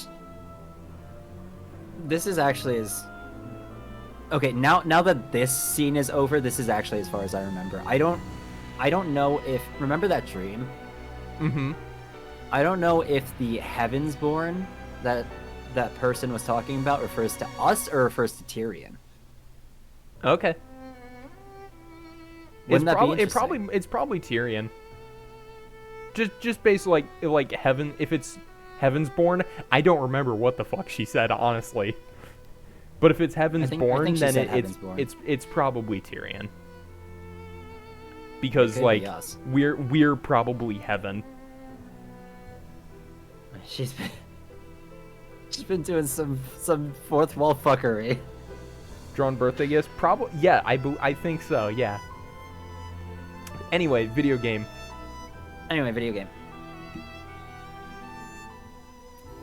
I am blind on this case from here on out. Awesome. I wouldn't really put it that way. You're far too modest. You save people from the clutches of death. To your clients, you might as well be a knight in shining armor.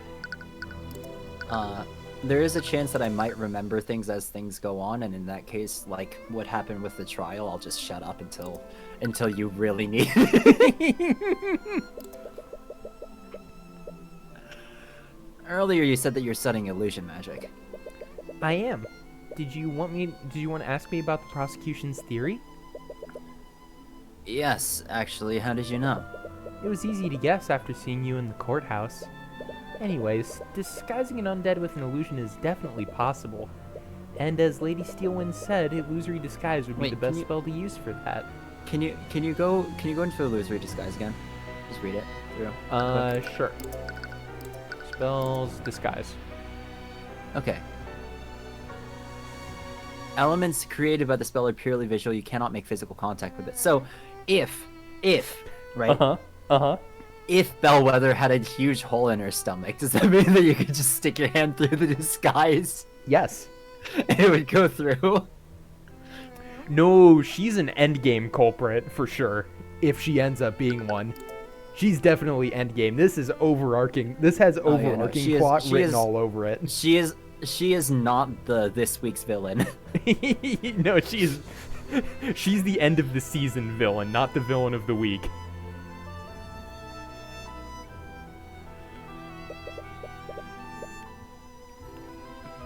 What if someone created a freestanding illusion? A freestanding illusion? Yeah, we know that Wallace didn't animate and disguise the professor's corpse. So what if the illusion wasn't disguising anything? Maybe someone created a freestanding illusion of Bellwether walking around. for something like that, one would probably use major illusion. Creates a 3-dimensional illusion. The illusion can take the form of any object or creature that can be contained in a 10-foot cube. While concentrating, the caster can animate and move the image to a different location within range. The illusion is purely stroke and can't be physically stroked. Okay, but 10-foot cube though, that wouldn't work. Why? Because it's within range, right? Fucking UI having a stroke.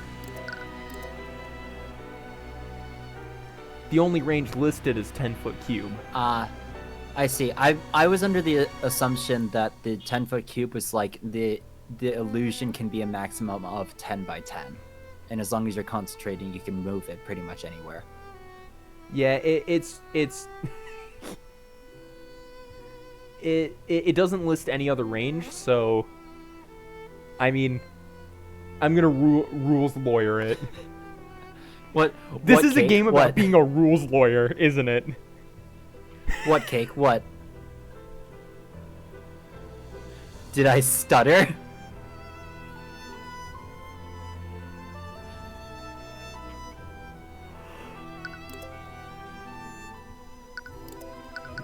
Major illusion. What is it? I don't think major illusion is what we're looking for. Do you remember what Jan said? Let's clean a mess in the hallways. Yeah? This is how I feel, because this is my 3rd time saying this testimony. Bellwether knocked over a vase, and then there were shards and dirt everywhere. Yeah, go on. A few more sentences. I think that if the bellwether that Jan saw was a major illusion, then she couldn't have knocked over that vase. Just a couple more sentences and it all falls apart. Illusions created by that spell don't have any mass. I see. How perceptive of you. Aren't there any other illusion spells that do have mass? No, illusions can only recreate visual and auditory sensations. But there isn't a single illusion spell that someone can touch. So that means that someone disguised something to make it look like Bellwether. Why the look of suspicion, Celeste? Sorry, I wasn't...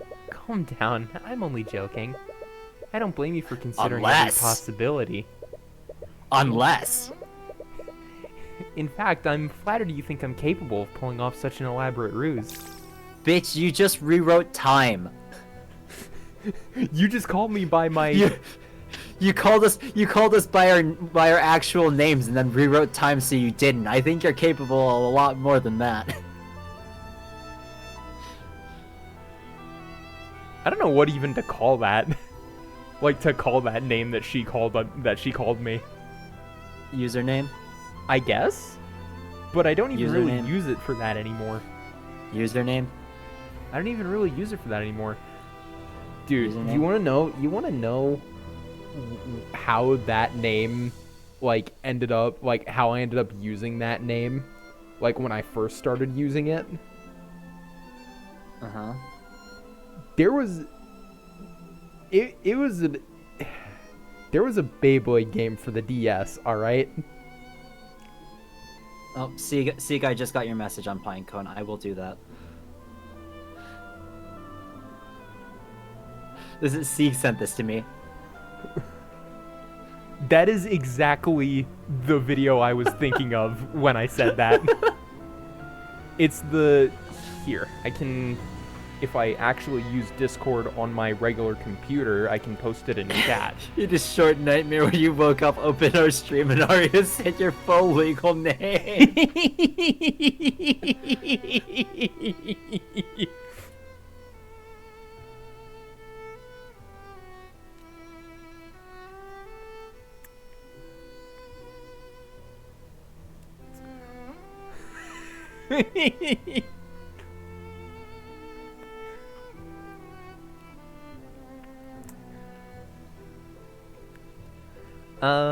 But what was I saying? Oh, right, yeah, Beyblade game on the DS. That's where I first used, like I just named my character in that Libra.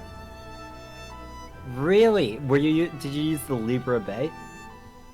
I did. Isn't it Earth? It's Flame Libra, right? I want to say so. Yeah. I don't even remember Beyblade that well anymore. The only Flame Bay that I remember was Sagittarius.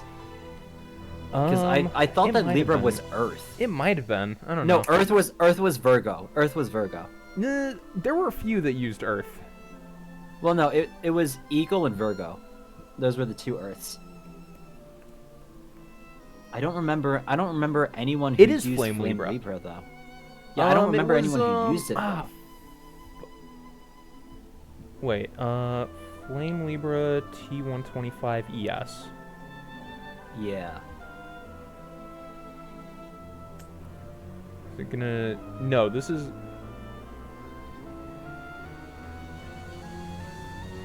First... Yeah, it was Use Bay. Dude, I don't fucking remember you. What the fuck? No, what the fuck? I don't blame you. I don't blame you. I forgot all about him too until I like looked into Beyblade again like a year ago. Like no, I barely remember the kid's name. I remember every other character except for you. What the fuck? It's like kids like orange hairs like you wait. Yeah, Utendo. I'm gonna have to rewatch Beyblade. Yeah, it's like kids what like the fuck? Like I'd call it like a dirty blonde hair. Dude, I do not fucking. Yeah, I completely forgot about him as well until I looked into it like a year ago. What the fuck?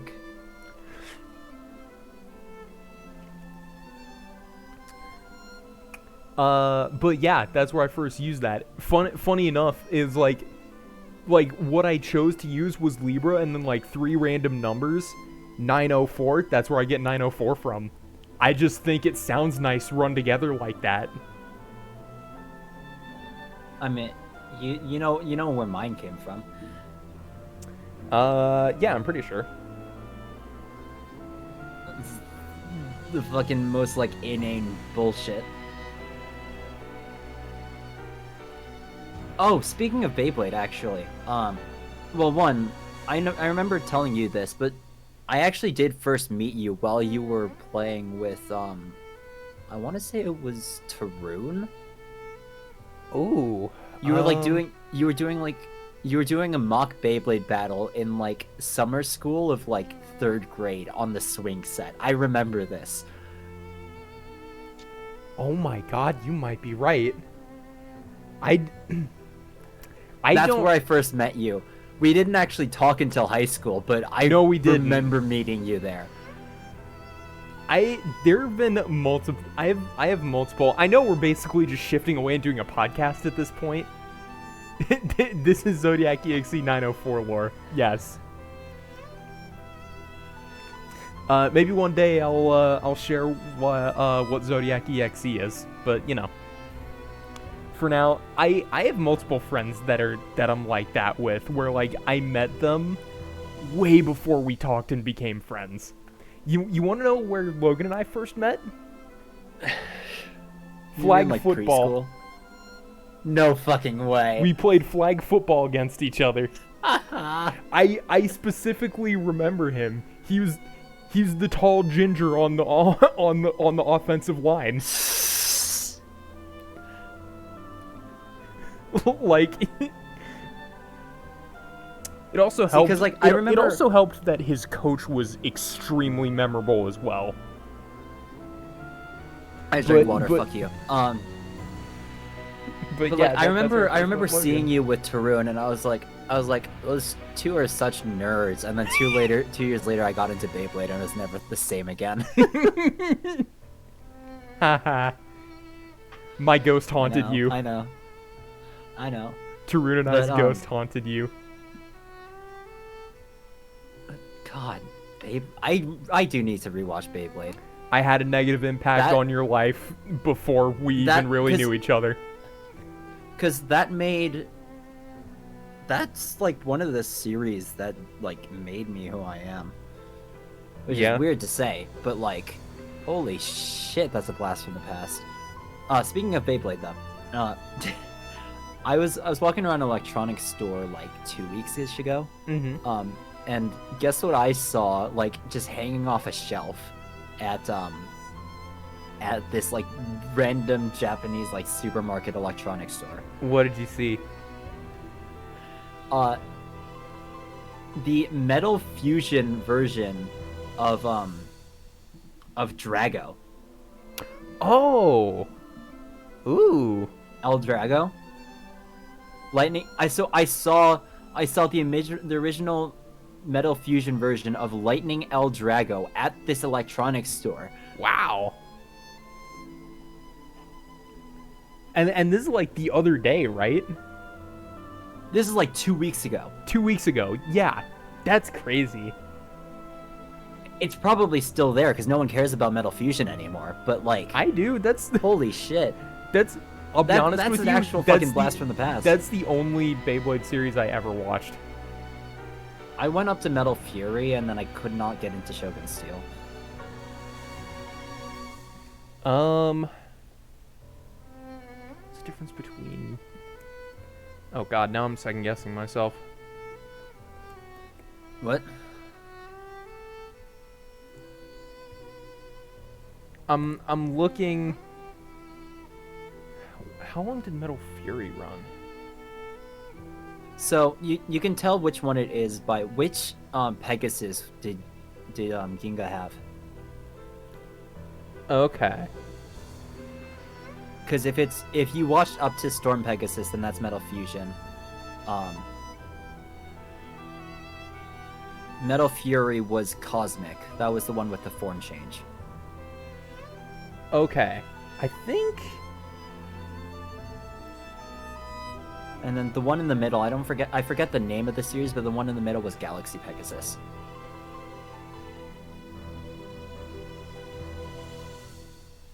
No, I never watched Metal Fury. Maybe I should, though. Maybe I should, honestly. Metal Fury is where they introduced my favorite Bay. What's that one? It's Orion, which I think has... Ooh, okay. I think still holds the record for the longest spinning Beyblade.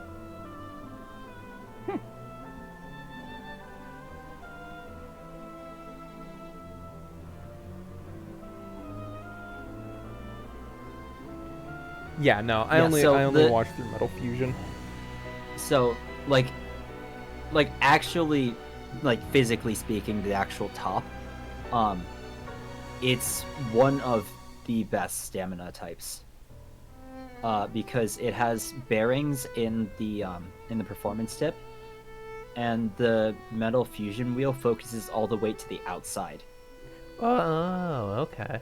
Yeah, that makes sense. So it spins for a ridiculously fucking long time.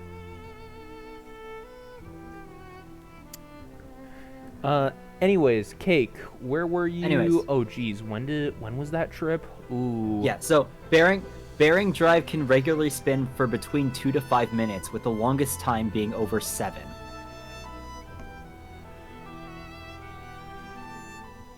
Oh God, when was that?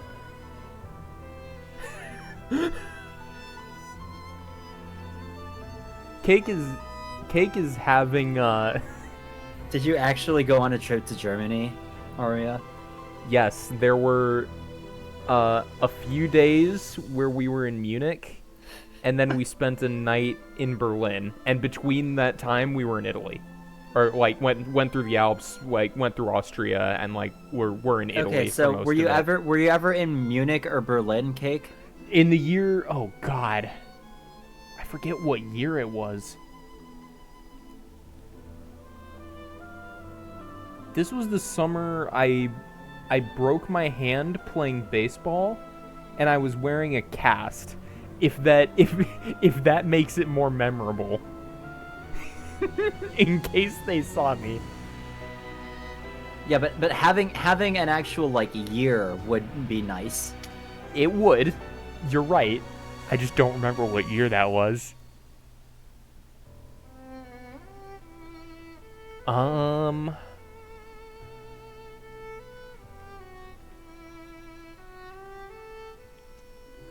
might have the photo somewhere in my album.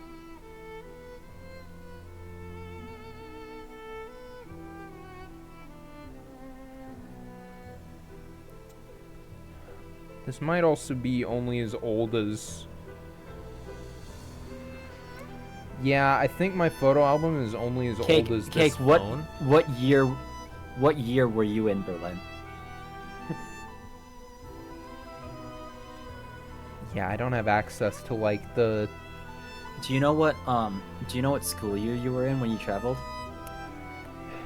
No. Okay, here's... Okay, I'm gonna try narrowing it down. It was before 2016, because that was the year I broke my foot and I couldn't go to the Indy 500. You wanna know how I broke my fucking foot? Let's hear it. Tug of war.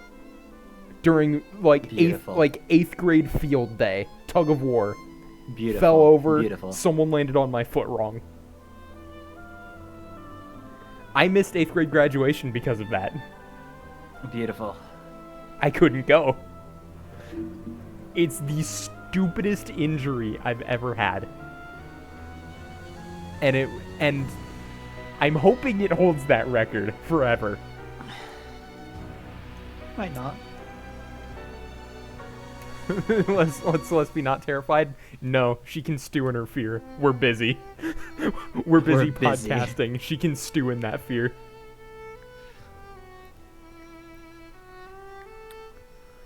We're busy getting backstory. If I had to guess on a year. No. You know, I think it would have been the year before that, because my foot was also like mostly healed, but I was still kind of dealing with the pain when I went to Camp Napawan, because I specifically went to Napawan that year because I had missed the previous year due to my hand being broken.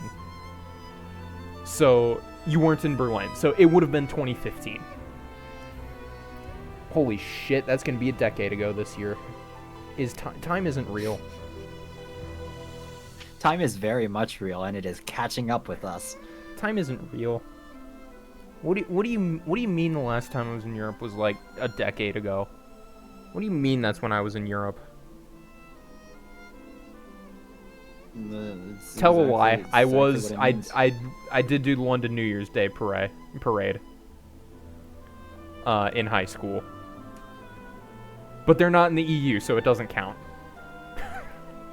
Well, they were. They were. They're not anymore, so it doesn't count. But they were at the time that you were there. Brexit didn't happen yet. I think our tour bus driver was in favor, or like our tour guide was in favor of Brexit, because I remember her making a comment on it. Now, oh my god, I'm digging up memories. I wonder how she's doing. I wonder how she's doing in the post-Brexit world. Probably living her best life, let's be real. You and Europe aren't... Shut up. Yes, they are. Like, if you aren't part of the EU, are you really a European country? Is Switzerland in the EU? Now that I've said that, is Switzerland in the EU? I don't know.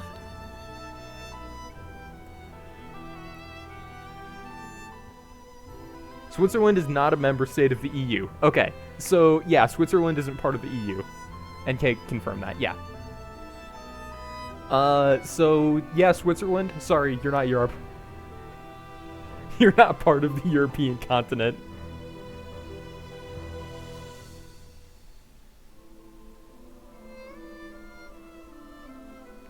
I have is in the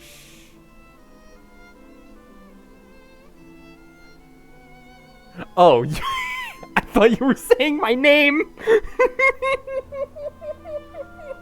I'm seeing a problem with my name.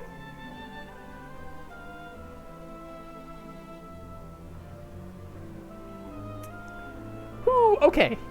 Yeah. I gotcha.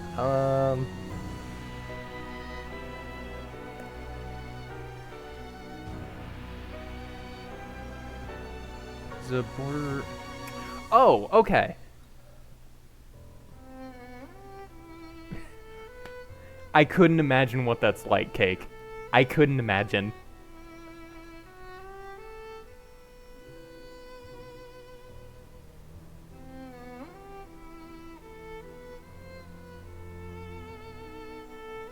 Where'd Noah go? Noah? What's up? I'm here. Oh, Still. you were I just wasn't very, talking. You were just very silent.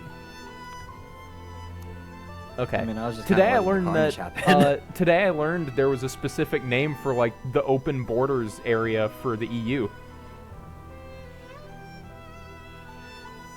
Or like the open borders area of Europe, I should say.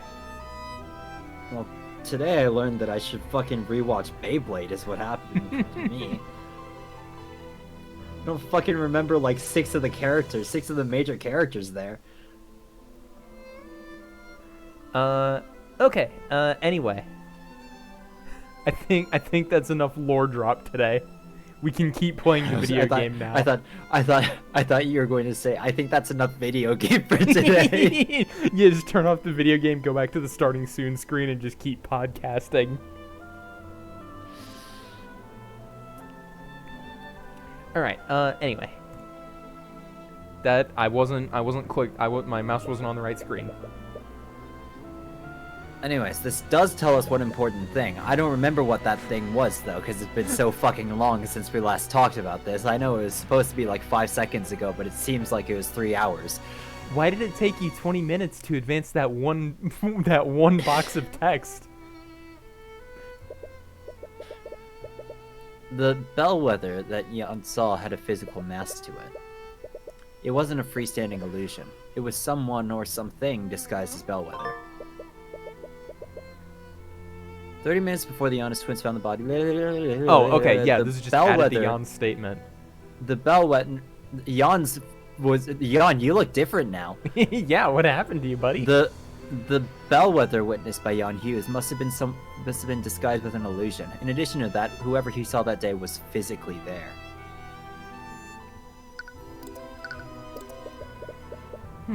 It's quite a shame, isn't it?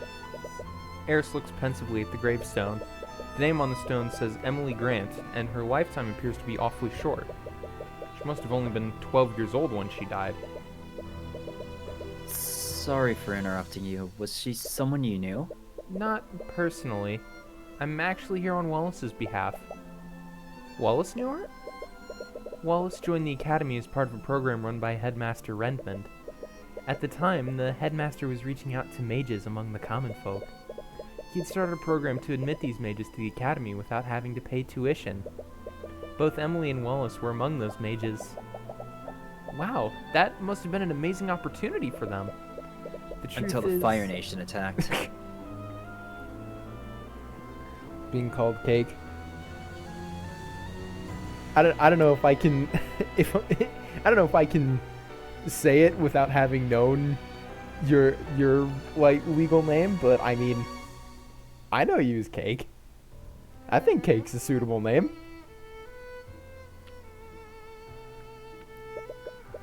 The real problem was that Emily had a terminal illness.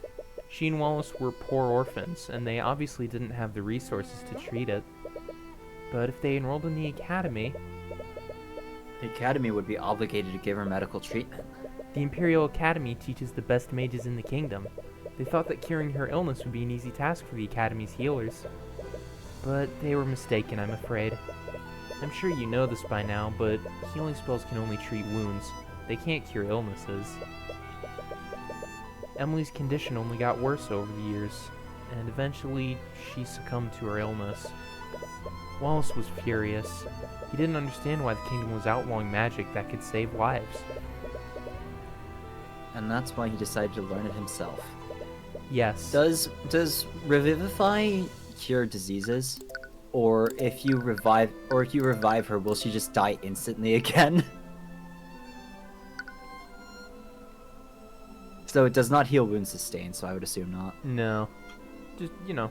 In an attempt to resuscitate them. Yeah, revive isn't... It... Results may vary. It's kind of like an AED, basically. The headmaster was inspired by Wallace's resolve. He gave him access to the Academy's forbidden tomes of necromancy, and Wallace taught himself the spells that he knows today. So that's why. Their heart is gone, it can't help. Yeah, it can pump the blood for a moment. It was supposed to stay a secret between him and the headmaster, but I'm sure you know how that turned out. So she spread it, didn't she? Yeah. She seems like she's reveling in having this level of control. That or she just likes causing the chaos. Do you have anything to present? Repario Arcanum. I mean, we can try. Attorney's badge. What do you think about this, Eris? Really now? I can't tell you everything you need to get through this case. What would be the fun in that? Okay. She's just talking to me again.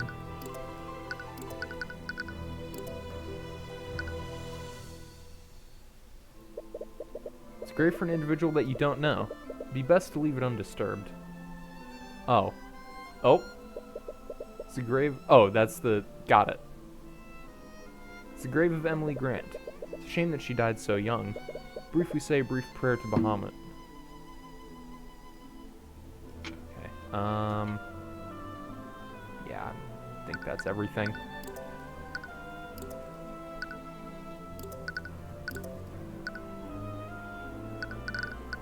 I mean...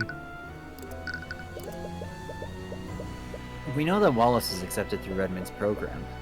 But what about you, Eris? Are you trying to ask me if I'm a noble? Sorry, I didn't mean... No need to apologize. Although, the answer to that question is a bit complicated. My family is quite wealthy, but I'm not sure if I consider them part of nobility. Her family must own a merchant's guild or something. Yes, something like that. Girl, you are way too transparent about this. You just read Tyrion's thoughts.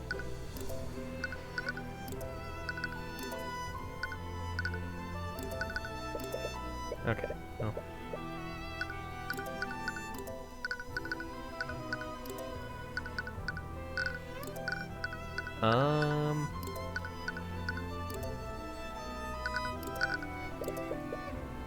I wasn't quite sure what to make of you at first, but you truly are remarkable. Thanks, I think. I quite enjoyed watching you battle Lady Steelwind. I only hope the climax lives up to my expectations. Okay.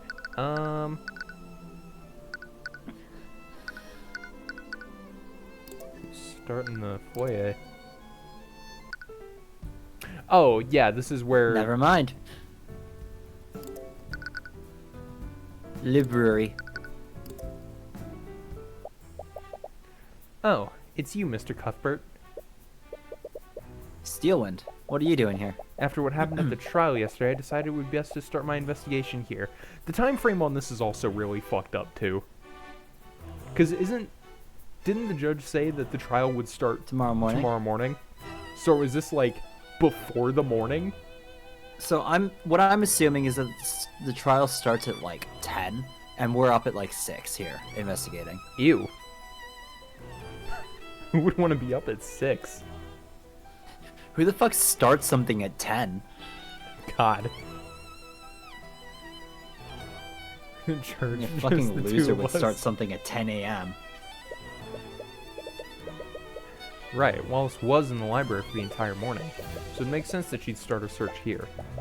Actually, since I have you here, have you seen Aerosol Mater anywhere? It's my understanding that you're both acquainted with each other. Eris, what do you want with her? It's not for anything serious, mind you. It's just that Oath of a Commander lost her spell compendium. Now we need her to produce another one for our records. If you see her, please let her know that we'd like to speak to her.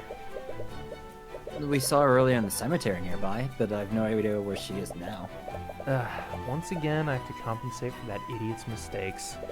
I just love that one where, really? You don't think that Commander White would mess up? And she's just silent like, it's a possibility.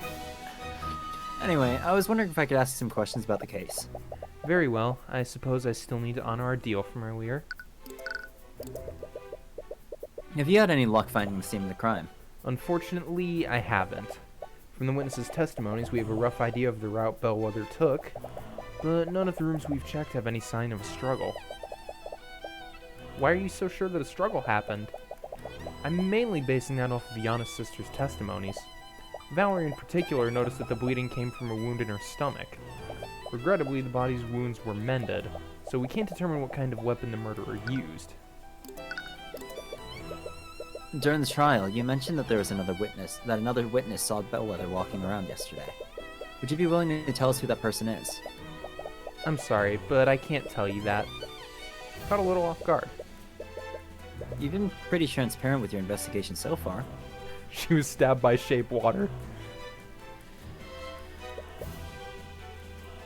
What's changed? I have no obligation to justify myself to you, nor do I have an obligation to help the opposition. Didn't we have a deal?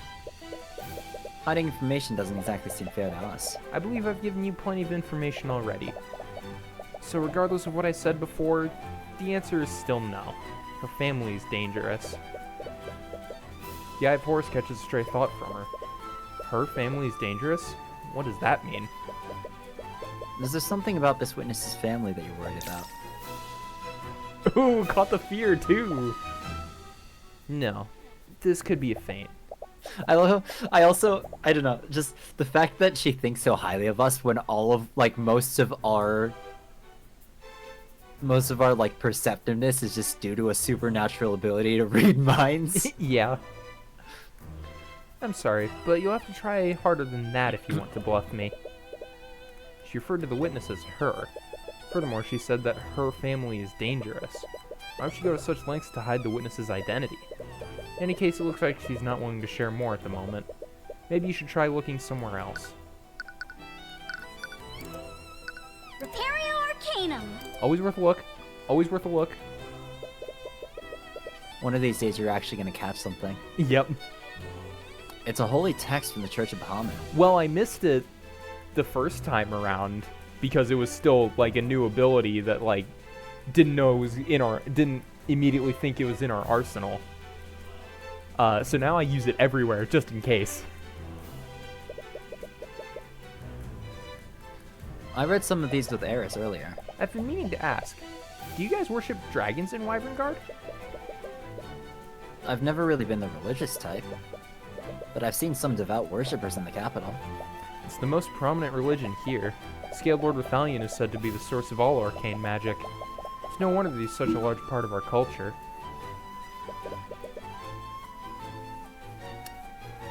It's a globe of the world. Well, I'm cutting out. I don't know if that's me or you. What's up? I've been cutting out. I don't know if that's me or you. Like on the stream or? Yeah. I've been hearing you fine.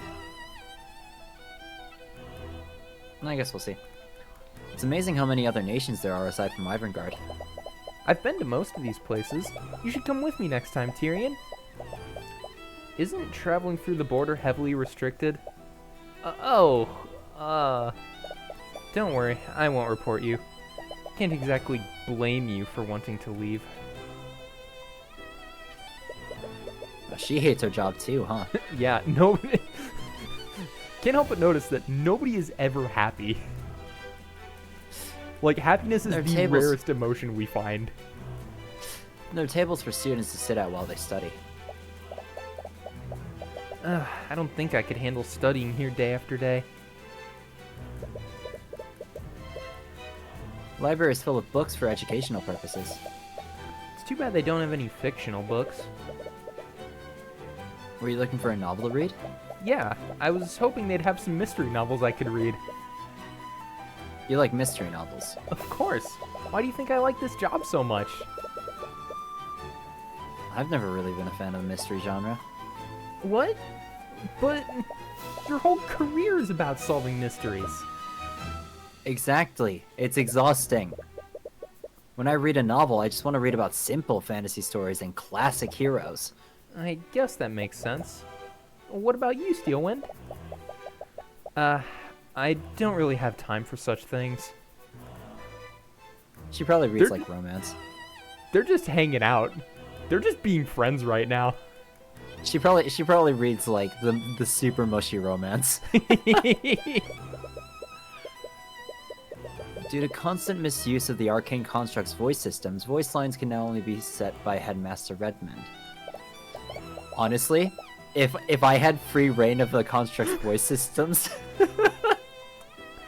me using it to give myself affirmations.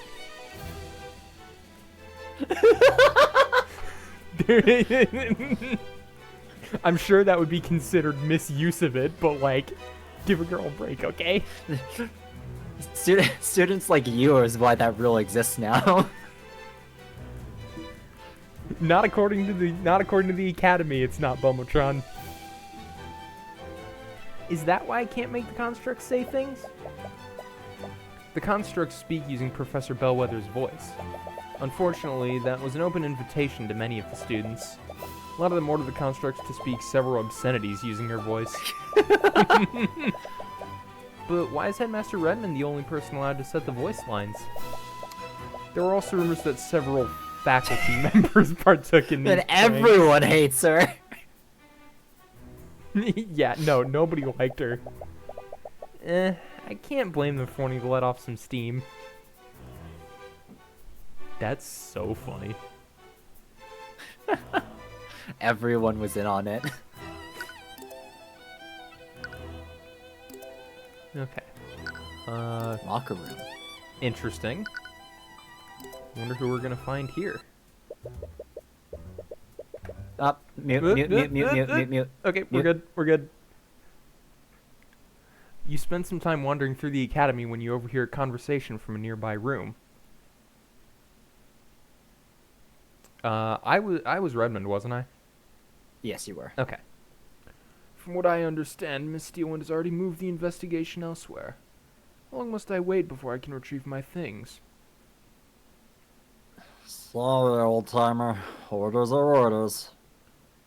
Nothing comes in or out till this case is over and done with. Commander White, and the headmaster too. Oh. So, Oh.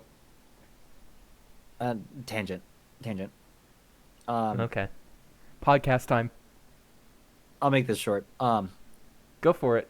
So normally when I talk, my mouth doesn't move that much, Mm-hmm. which can make some of my pronunciations seem suspect, just due to how like linguistics and mouth movements work. But the character that I move my mouth with, like the most with, is Orim, because I cannot do this voice and make myself sound accurate unless I have full range of motion.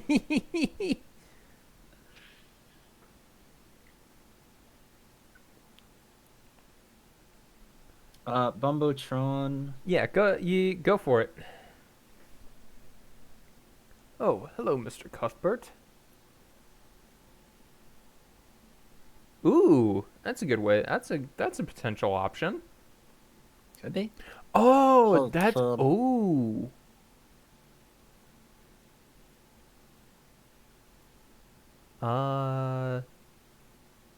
Yeah, because if it was a construct, then okay, that tracks.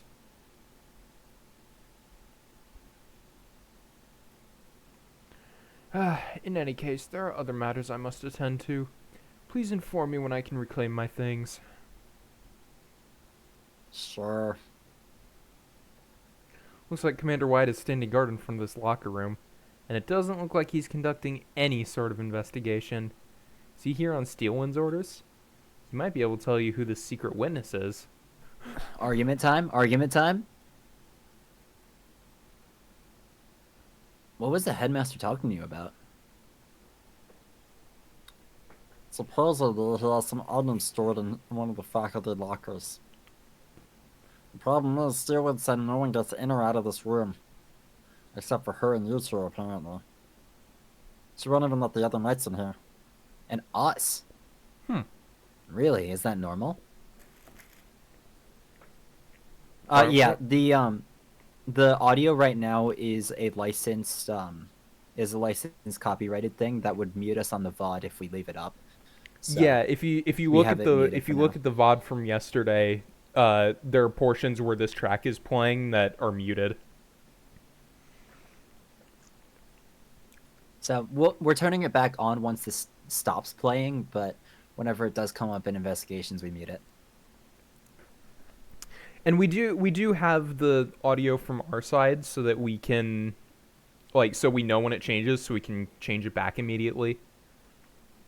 Yeah, we don't have to go into the menu to change it every time. Yeah, I learned how to do different audio feeds in Streamlabs today to do that.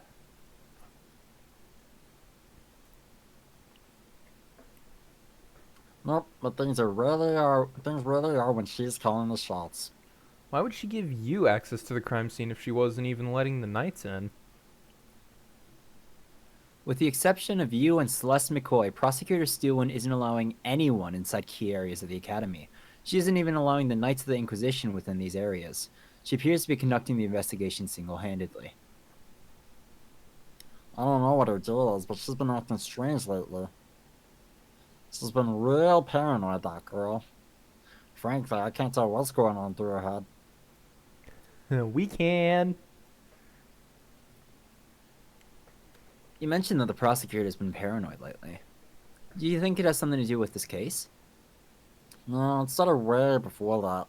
Lately, she's been using the Inquisition to investigate a lot of non-magical homicides. Wouldn't it be easier to work with the relevant law enforcement for that? I don't know why, but she's convinced that there's cases of magic involved. We scanned each and every one of those crime scenes, and nothing turned up. Interesting. I gotta say though, if it weren't for the scans, I might actually agree with her. Why do you say that? Those homicides, I've never seen anything like them. They're probably some of the most screwed up cases I've ever handled. In one of those cases, we had ourselves a disgruntled spouse. She found out that her man was going around with a barkeep. And you know what the spouse does? She stalks the poor woman. She starts leaving threatening notes all around where she worked. The barkeep told the city watch all about what was happening. And no matter how much they staked out the tavern, they could never catch the perp. And one day, the barkeep arrived home. But little did she know, the spouse was waiting there for her. The poor lady never had a chance. And to tie the whole thing together, the spouse waits for her husband to get home. She cooks him a big roast using the barkeep's remains. Oh my god. Damn. Wow, that story is pretty... I know. Steven thinks someone's developed a new type of magic that can control people's minds. Uh-huh. Uh-huh. Yeah. Wonder who that could be. And those homicides were some kind of sick test run. Magic that can control people's minds? But wouldn't Mage Blight make more sense? Mage Blight? When a mage overuses their magic, it can have pretty bad consequences on their mind. They temporarily lose grip of reality and begin seeing things that aren't there. When a mage becomes like that, it almost never ends well. They enter a frenzy and begin firing spells randomly, which only makes it worse. I've seen my fair share of mage blood cases, and this isn't like that. Not all of the perps are mages, and the ones that were didn't even use their magic. The one thing was that each of the perps almost seemed to wake up after we arrested them. All of them said things like, "It wasn't me," or "I didn't have a choice." They didn't have a choice. What could that mean? Not that it means anything. Sometimes people can't face the things they've done. It's easy to say that you had no control than to take responsibility. You wonder if you can mislead the commander in revealing who the secret witness is. Oh, best viewers on viewerbot.ru. Oh wait, I have a, I have a, I actually have a like a little like mod message on that one that said like potential ban evader monitoring. Yeah. Yeah, I saw that too. That's weird. Strange. Cake got it. Thank you, Cake. Thank you for modding for us at like 4 a.m. I propose we ban Cake. Don't be mean to Commander White. I mean, he deserves it for being incompetent. Skill He's issue. trying his best. He gets like 2 cases a year, okay? During the trial, Miss Steelwind mentioned that someone other than Jan Hughes saw Bellwether walking around. Have you seen them around lately? We wanted to speak with them. Huh, nice try, kid. Well, it was worth a shot. Honestly, I couldn't tell you if I wanted to. I don't think anyone other than Steelwind knows who this witness is. I sure as hell don't. What? She's even hiding it from the Inquisition commander? Why is she being so secretive? Looks like I commander... mean, with an ally like Orym White, who needs enemies?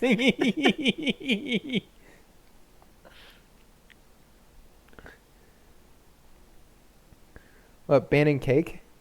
I mean, yeah. That if we were serious, yeah, that would logically follow. Yeah. Anyway, I'm gonna abuse my streamer powers. God fucking damn it. It looks like Commander doesn't know who the secret witness is either. Ugh. This isn't getting us anywhere. Ugh. Wait a minute. What? Self-inflicted punishment. What? Anyway, who's DMing me? Steelwind's behavior is strange, though. Perhaps you could try analyzing her behavior. If you do that, you might be able to find a way to convince her to help you. Argument? Argument? Nope. Give me a sec. Music? Music? Music? Okay. Steelwind's behavior has been strange this time around. She's hiding elements of the case, even from the commander. Anyone could tell that she doesn't have much faith in him. I'm standing right here. But this is the first time I've seen her hide key details of the case from him. What is motivating Steelwind to keep secrets? There has to be a reason why she's being so secretive. Paranoia, obviously. Her actions must be driven by paranoia. She's been hoarding information about the case. There's only one reason why she wouldn't utilize the Inquisition like she usually does. It's because she doesn't trust them. I hate to say it, but that doesn't really surprise me. She's always been standoffish with us. But there is one exception. Who has Steelwind trusted for this case? There are individuals who she's trusted more than the Inquisition during this case. Well... Yeah, the defendant. Definitely the defendant. Wallace! She let us investigate the crime scenes without any restrictions. Yeah, I never really thought about that. Does she trust us that much? I don't think personal trust is the reason. Why does Steelwind trust us this time? We don't usually interact with her, and she's worked with the Inquisition on plenty of cases that we weren't even involved with.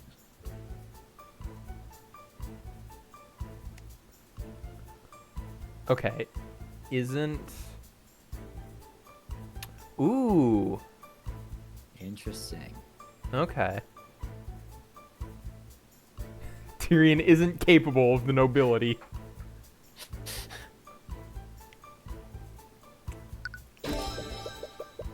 Steelwind doesn't know much about us, but she does know that we aren't prone to noble corruption. Right, you indicted a noble during the last case. Meanwhile, the Inquisition usually bends to nobility's whims. Well, I can't argue with you there. What can you infer about the secret witness? Using my insight, I could tell that she's worried about the witness's family. Insight is a funny word for it. And if she's worried about corruption from the nobility, that can only mean one thing. The witness is a noble.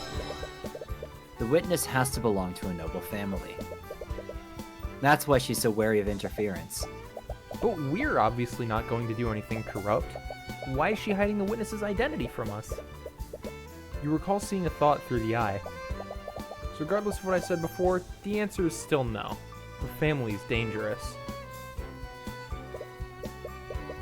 Now, like 8 hours ago.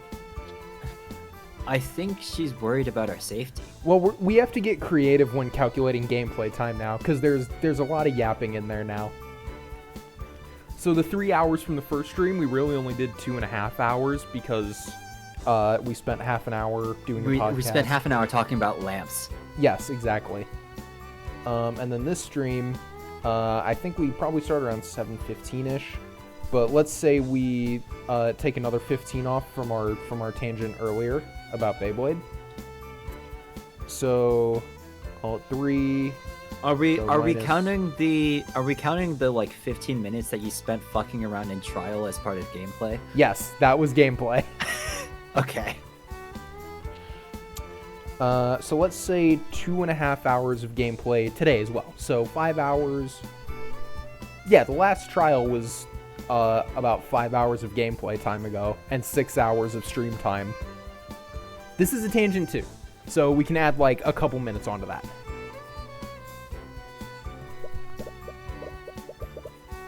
Well, I guess harassing a noble could put you in danger. But I'm the protege of the infamous Ruby Tamura. Yeah, it's not as if we aren't already on the nobility's bad side. I'm sure the Pierce family still has it out for us. This can only mean that the family we're dealing with is even more powerful than House Pierce. If the prosecutor is wary of them, they could even be as powerful as the Steelwinds. well, don't tell me you think we're dealing with one of the 4 pillars. 4 pillars? It's a name people use for the top 4 noble houses. These families stand at the top of the kingdom's aristocracy. If I recall correctly, the 4 pillars are House Freyga, House von Sanctus, House Sybil, and House Steelwind. Steelwind is a part of one of them? Yeah, which makes it so much weirder that she's serving as a prosecutor. The 4 pillars refer to the 4 most powerful noble houses. These houses are House Steelwind, House Freyga, House von Sanctus, and House Sybil. What is it? Steelwind's weird behavior all started after she investigated this room. We were at the crime scene and she left to follow a lead. But an hour later, she came back to the lecture hall and booted everyone out. Behavior changed after investigating this room. That means that she found something here. And that something must point to a family from the 4 pillars. The commander looks a bit anxious. Oh, Steelwind's orders say I can't snoop around here. But you two, on the other hand. Don't worry, just leave it to us. I have some school records that say which locker belongs to which student. You can use it to tell whose locker you're looking at. Okay. Investigate. Oh, there's an arcade construct in the back here. It's probably there to aid the students. Anyways, I don't think it's relevant to our investigation. Are you sure about that? Perhaps you should make a small note of it anyways. There appears to be an inactive arcane construct in the academy locker room. Good call, Ed. Good call. Thank you. Good call, Ed. Good call. Thank you. Appreciate it.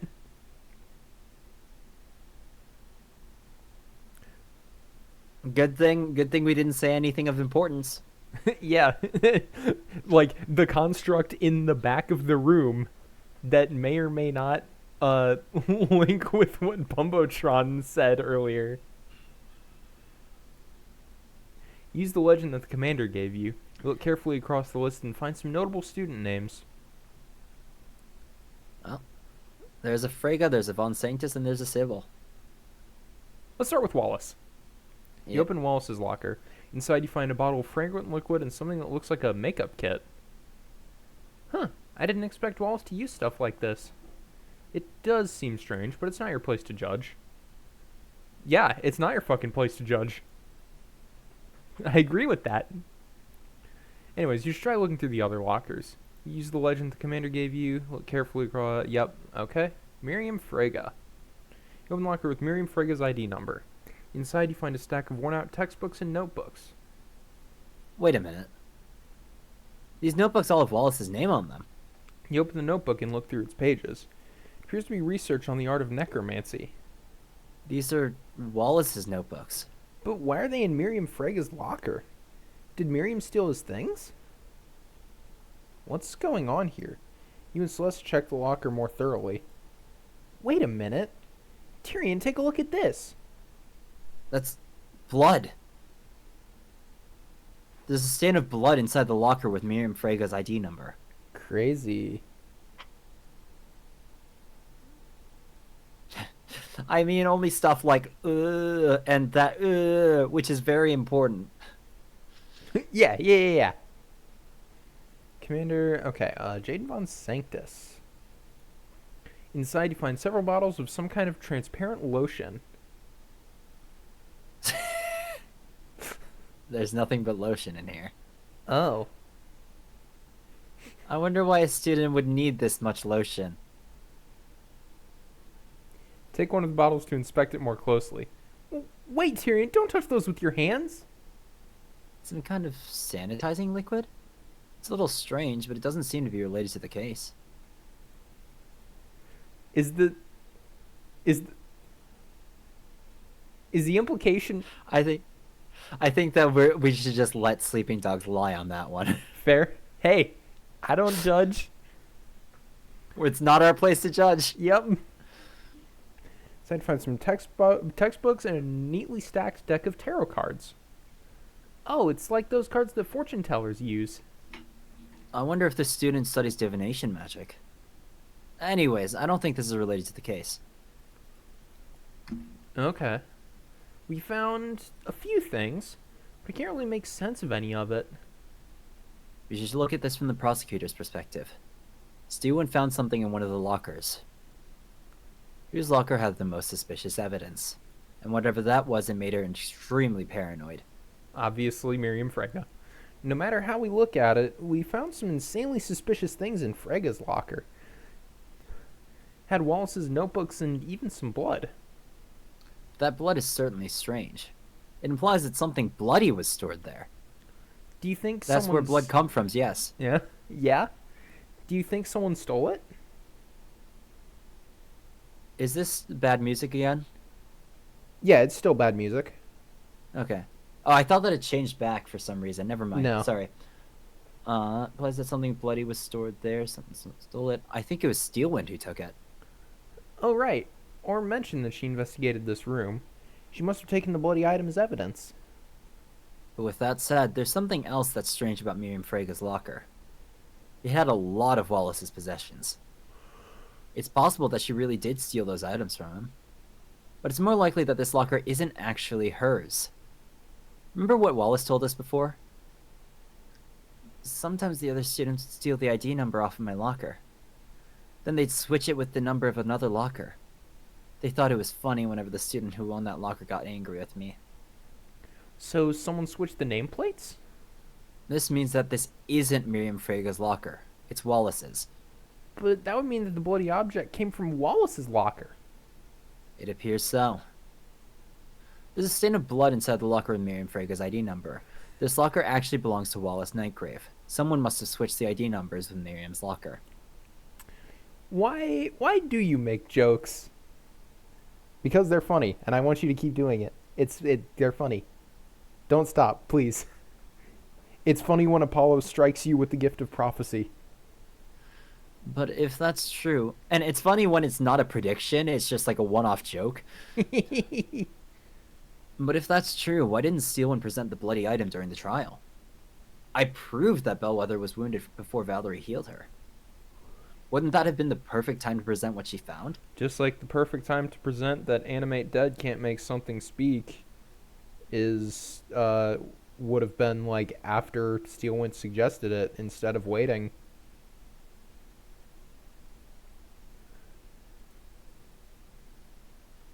It was a bloody item found in the defendant's locker, after all. She could have easily proved that the nameplates were switched too. Right. That is weird. Something more to this that you aren't seeing. But what? I think we'll just have to ask Steelwind ourselves. Alright, back to the library. Oh, you're back. We've uncovered a few things through our investigation. Miss Steelwind, are you acquainted with a new student named Miriam Frege? I underestimated him. Said it before, Mr. Cuthbert. I won't fall for such an obvious bluff. Argument? It's not a bluff, Miss Steelwind. Oh, also, Arya's good theme. music, good music. Arya's good theme. music. Good music. And I'll prove it using the evidence we've gathered. Arya's Hell theme yeah. and psychological profiles complete. Let's start an argument. Steelwind is paranoid, and for whatever reason, it's due to the involvement of Miriam Frege. If you convince her to reveal why she's being so secretive, she might give you more information.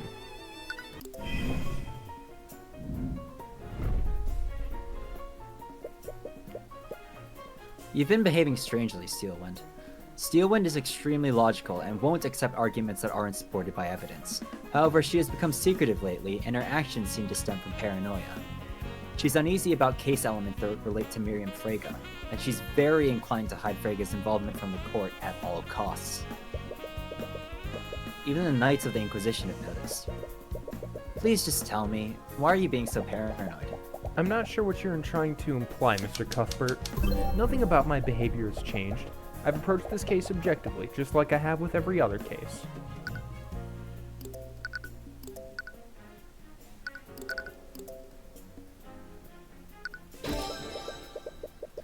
You've ordered the Knights to stay away from the crime scene.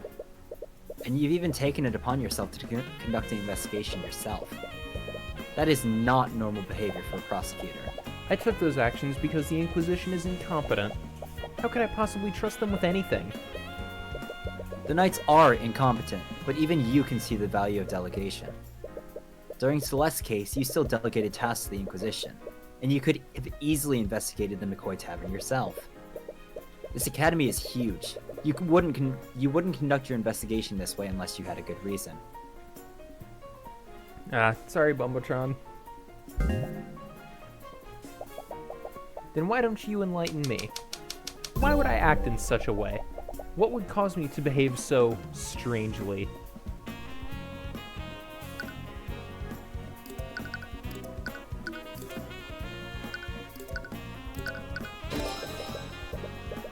You know that the Inquisition is corrupt and will bend to the nobility. So what would happen if a powerful noble were publicly involved in this case? With that noble's influence, they probably ordered the Inquisition to conceal their involvement. A high-profile noble is involved in this case, Steelwind. And I believe that noble is Miriam Frege. Again with this? Do you think you can bluff me by throwing out the names of random nobles? Not every noble is a malevolent criminal like Garrick Pierce. I've said it before and I'll say it again. My investigation doesn't involve the Freges. Nothing about this case has anything to do with House Frege.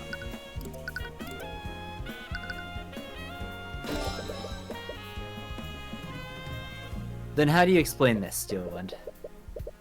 The commander told us that you were following a lead in the locker room yesterday. We investigated the lockers of students from the Four Pillar families. And we found stains of blood in a locker with Miriam Frege's ID number. And it was presumably left by a bloody object. Yeah, Bumbletron, I'll see... I've been blipping too, but... Yeah, I'll see what,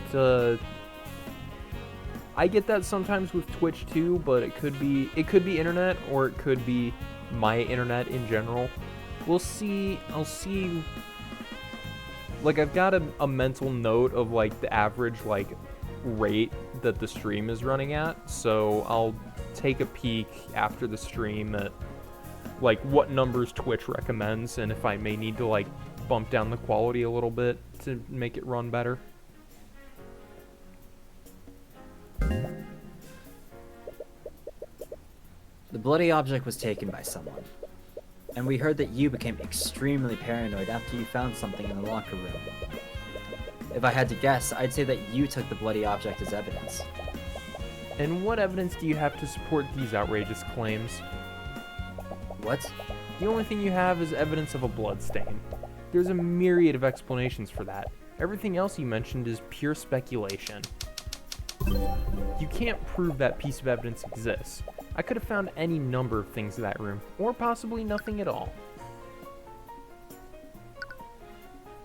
If you don't present... Okay. Let's not be coy, Miss Steelwind. Okay, Okay, pick one! I've chosen. If you Go don't ahead. present what you found... If you don't present what you found to the course, I'll have no choice but to pull the owner of that locker onto the stand. Let's not be coy, Miss Steelwind. Anyone can tell the bloodstain is the most notable thing in that room. You're hiding evidence, Miss Steelwind? Do you not see how wrong that is?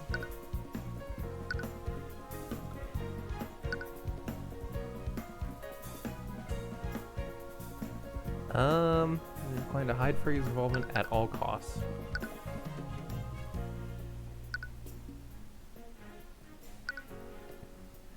Okay, so clearly this one's wrong. Well, yeah. Yeah, clearly that's wrong.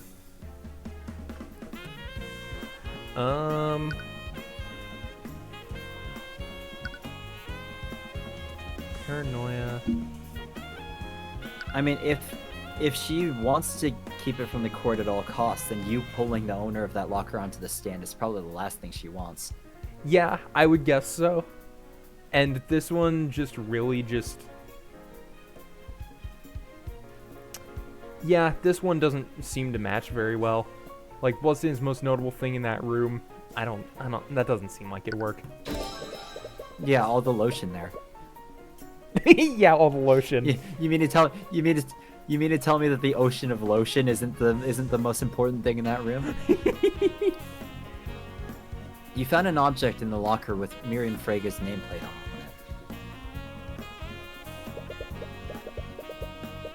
If you don't present what you found to the court, I'll have no choice but to pull the owner of that locker onto the stand.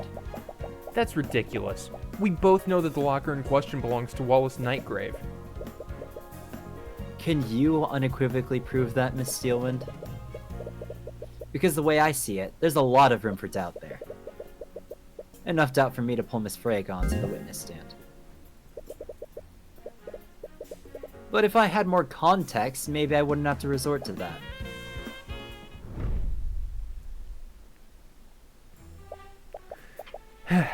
Well played, Mr. Cuthbert. I suppose I don't have a choice, do Do you need I? to edit the coming soon screen? The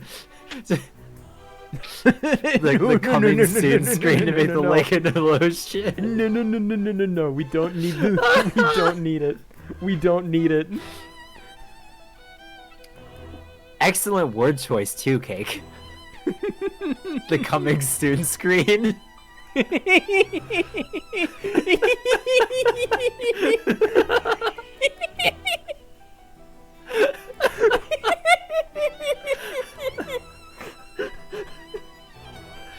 Yeah, actually, just make that lake into lotion, and then instead of starting soon, edit it into coming soon, and I think we'll have a perfect screen.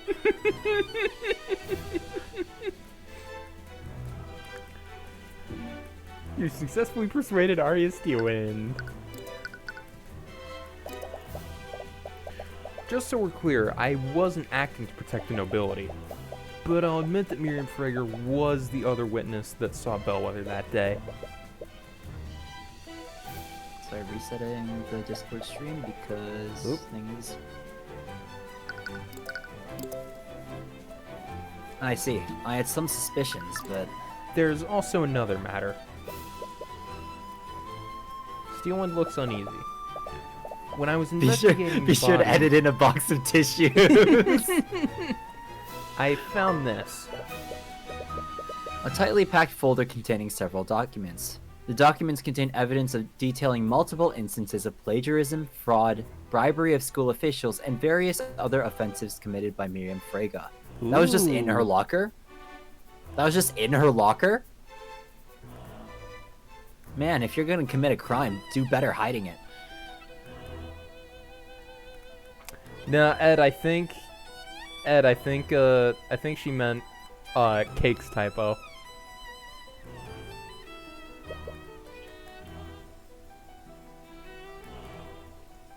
With the... Looks like Miriam's been cheating at school. Yeah, there was another blip there. Okay. But why would Bellwether have something like this? Maybe we see this investigation through to the end, and then we call it, and I try and see if there's anything I can do to fix it before the next time we stream. But if we see this investigation through to the end, then we're not gonna get to court. We'll start at court the next time we stream. We're not gonna get to court. No, we've been live for... You're gonna forget all the details about the case again. Yeah, it'll be funny. Be a pain in the ass is what it's gonna be. You're going to have to hold my hand through it. Don't want to. I don't like this game. I don't want to be here anymore. Next time we stream, we will be coming soon. No, I don't want to edge on stream. The only edge on this stream is Edgeworth. Yeah, coming soon is what is the screen we'll have when we do Edgeworth. But why would Bellwether have something like this? From the way it's arranged, I think it might have been blackmail. Miriam Frager is considered a prodigy in the practice of conjuration magic. She's won a litany of awards, and she will most definitely graduate with honors. If these files were to reach the public, it would absolutely ruin her reputation. Do you think the professor was trying to threaten her? It appears so. When I discovered this, several elements of the case were still unknown. I decided to look through her belongings, and I mistakenly looked through the locker with her ID. I found this in that locker. A rapier covered in blood. It was found in Wallace Nightgrave's locker. Apparently, it's a valuable family heirloom to House Frege. It was reported stolen by Miriam Frager weeks before the murder. Ugh. Ooh. Is that a rapier or is that a longsword? It sure doesn't... Literally unplayable. Literally that unplayable. Sure doesn't look like a rapier. I'll say that. Covered in blood. It was found in Wallace Nightgrave's locker.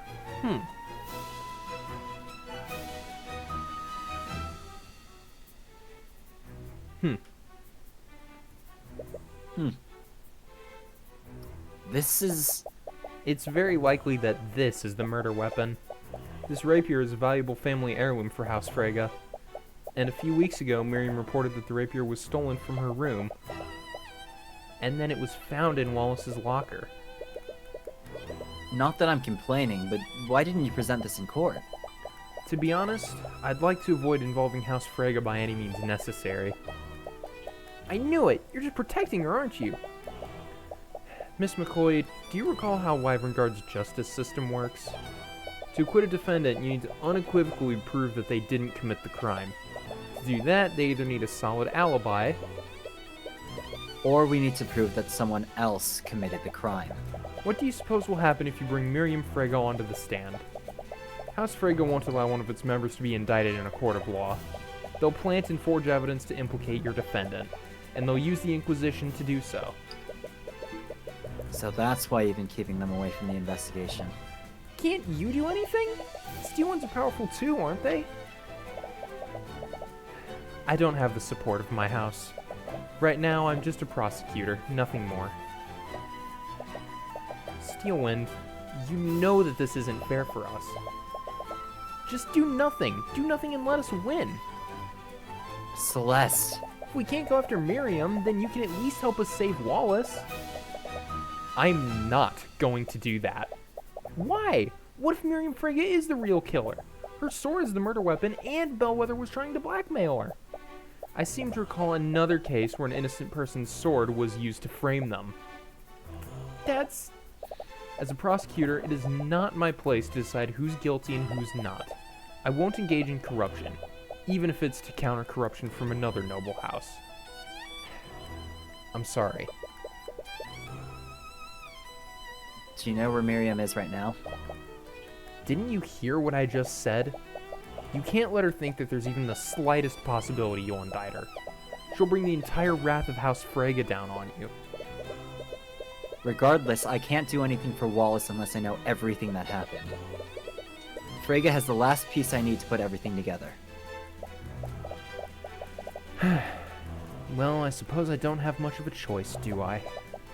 Her dormitory is room 107. I imagine that she'll be there considering that classes are suspended. Thank you, Steelwind. If I don't tell you, I'm sure you'll probably just find out using some other means. But please, Mr. Cuthbert, be careful. Ooh. Interesting.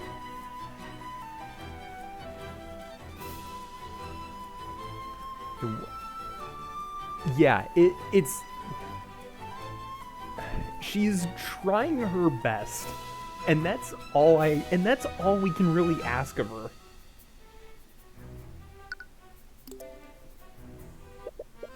Follow Miss... I think this is fine. This is fine. Yeah. This is safe music. Follow Miss Steelwind's directions to find Miriam Frege's dorm room. Door leading inside seems a lot more ornately decorated than the other dorms.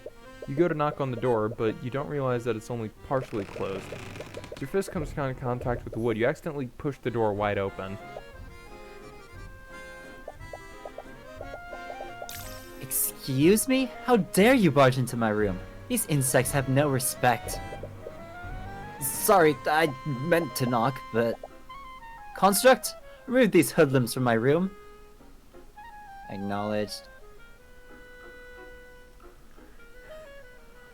Almost more goth than Eris. But she...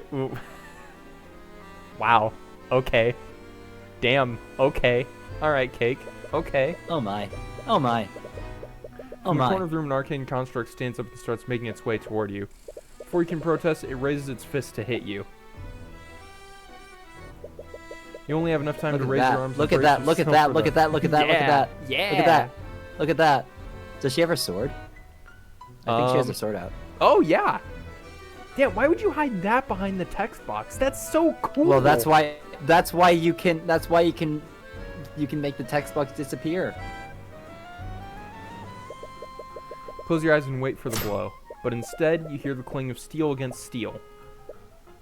Confused, you open your eyes and see Celeste standing between you and the construct. Sword is drawn and she's using it to block the construct's fist. Upon taking a closer look at Celeste, the student stares curiously at her. Construct, stand down. Acknowledged. I'm terribly sorry for that. I wasn't aware that this was your servant. Celeste looks angry, but puts away her sword without a word. I haven't noticed you're on campus. Are you a new student? She has a personal attendant. She must be important. What? You see an opportunity. Yes, my master just enrolled here recently. What? Celeste gives you a puzzled look, but you make a silent gesture back. After a moment, she seems to realize what you're doing. Yes, I just started here. I take it you're Miriam Frege? Yes, I'm honored that you recognize me. Patient student. He's the victim. But unlike other... Yes, they do. Yes. Unlike other occupation students, though, she's not poor. True. It is a pleasure to make your acquaintance, Miss... I'm Celeste. Celeste in the... She catches herself and pauses for an awkward moment. You dumb... God, she's so me. She's so me. She's so dumb. Can't believe it. There's no way she's going to believe. Steelwind? It's a pleasure to meet another member of such an esteemed house. She must be from a branch family. Maybe I can use her. Wait, she's actually buying this? Tyrion is so mean. This is just the relationship. Just like, what the fuck is going on?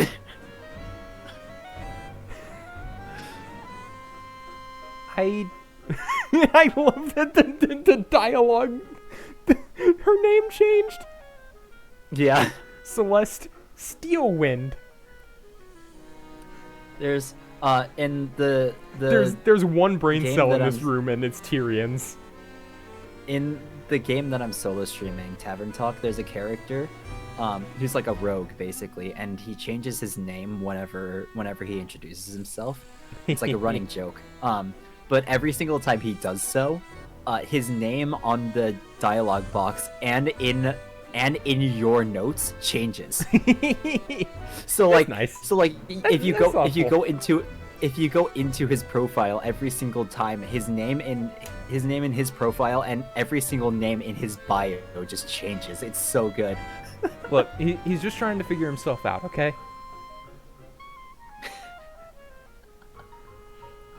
I just moved in, and I thought that I should introduce myself. Seems you're a top student in the field of conjugation. Conjuration. Yes! Well, there's no backing out now.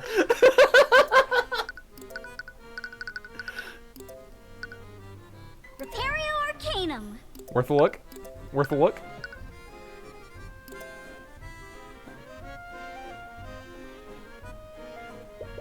It's a table for guests, but it doesn't look like it's seen much use until now.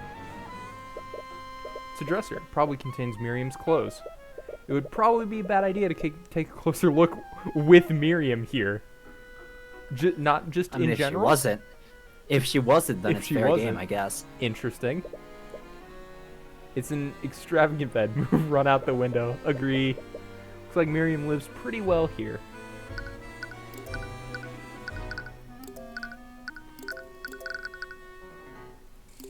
Intrusive thoughts?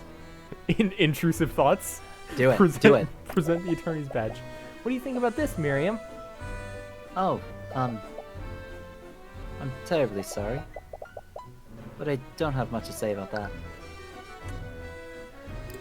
Okay. Yeah, the intrusive thoughts won and nothing happened. Miss Frago, I was wondering if we could ask you some questions about... Excuse me, I don't believe anyone has permitted you to speak. Ah, here we go. Here we go. Celeste is still smiling, but you can faintly hear her grinding her teeth together. So, we heard about what happened to Professor Bellwether. I can't believe it. Yes, it's quite tragic what happened to her. She's always been an acquaintance of House Frago. She appears to be more receptive to Celeste. Yeah, Celeste Steelwind. With quotes, with air quotes. I am air quoting, don't worry. I don't have a face cam, but you're gonna have to trust me. It might be better to let her take the lead on the questioning. Heard that you saw her on the day of the murder. Could you tell us a little more about what happened? Oh, you heard about that from your relative, did you? If you don't mind me asking, why are you so interested? She's not like Arya, is she? She's so me. Oh wait, wrong one. No, never mind. Oh, you know, I'm just curious is all. You know how uneventful life can be sometimes, being a noble and all. Alright, tone it down. Oh, is that all? I was worried you were going down the same path as that poor, confused Arya. What does she mean by that? But I'm in the middle of a study break anyways. I suppose I have some time to sate your curiosity. Construct, please prepare some tea. Use that lotus tea we imported from the Eastern Kingdoms. She could be useful if I can win her favor. Acknowledged. Lotus tea? You have lotus juice? I feel like you're slowly losing control of this situation. I heard that you saw the professor on the day of the murder. Where did this happen? I was in the hallways when I saw her coming out of the headmaster's office. She was heading towards the library. Do you remember what time this happened? I'm not really sure, honestly.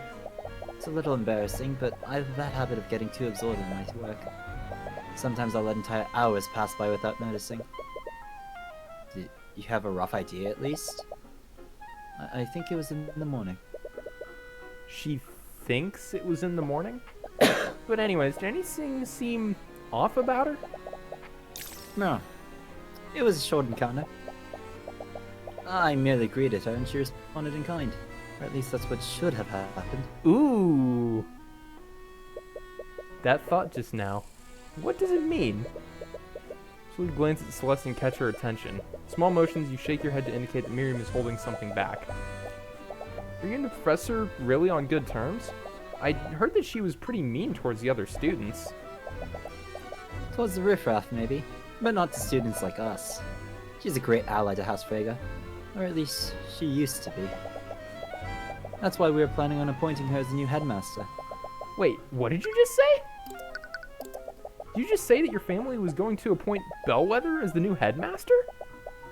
Oh, I'm surprised you didn't know. House Frege holds several seats on the Academy's board. I wonder. I really do wonder if she's suspicious. We were making plans to have her replace that lout, Redmond. They were going to sack the headmaster? Did Headmaster Redmond know about this? Of course not. This is part of a large-scale plan. Along with Redmond, we were also going to replace all of the staff members with arcane constructs. We had to keep everything on the wraps, or else the help would have left prematurely. And where would that leave us? But Jan supposedly overheard Bellwether talking about the constructs. Did Bellwether prematurely reveal the plan? Or was Jan lying about how he found out? But alas, with Bellwether gone, we'll have to delay our plans. House Frege was planning to fire Headmaster Theodore Redmond and replace him with Catherine Bellwether. They're also planning to fire all the Academy staff and replace them with arcane constructs. This was supposed to be kept a secret, but according to Jan, Bellwether revealed this plan to the Headmaster during a meeting a few weeks ago. Ooh, I wonder if that might explain why Redmond was so angry and upset when we were talking with him.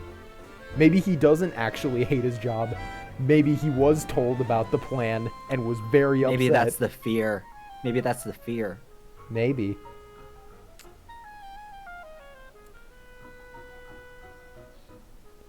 Like fangs or something? I'll take a closer look.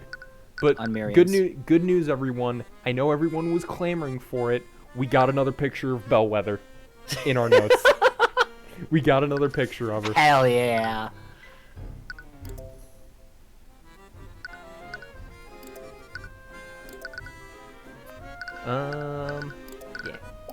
Yeah, let's ask about the rapier, because that'll totally end up well. So, we heard that Arya took your rapier as evidence for the case. Can you believe her? She still won't give it back to me. My father will have my head if I can't get it back soon. How did it even become a part of the investigation anyways? I don't know. Arya won't tell me anything. I swear, if that necromancer was the one who stole it, I'll execute him myself. So, someone did steal it from you. Yes, from right out of my room. When did this happen? About a few weeks ago. I noticed when I came back from one of my classes. Someone removed the rapier from his display case in my room. How did they get into your room in the first place? Do you think someone used magic to teleport past the door? Please, I'm a master of conjuration magic. If someone attempted that, my enchantments would have shunted them out. This means that the thief came in through one of the doors or windows. I bet it was that necromancer. I'm sure a street child like him just knows how to pick a lock. Thinly veiled. I've heard that you're one of the Academy's top students. Grades must be amazing. Of course, as an inheritor of House Frege, my grades are impeccable. It feels good to have my greatness recognized. This is like the second happy emotion we've ever fucking seen. Yeah, yeah. That's strange. You don't see anything contradictory through the eye this time. Make a gesture towards Celeste to continue pressing her. What kind of magic do you study here? You must be joking. I study magic from the School of Conjuration. Just like most members of my house. School of Conjuration. This type of magic that specializes in spatial manipulation teleportation, right? Yes, I consider myself quite the expert in that field. Supposedly she is cheating. That's why it's so Supposedly. weird that there's no contradictory emotion there.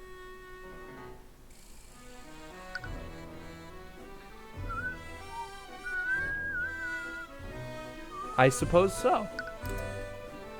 Or she doesn't realize that there's been something going on in the background. Ooh, ooh. Oh, that would be so funny. If she legitimately believes that that like she's the top scorer when when really like her family's been like setting things up in the background without her knowing.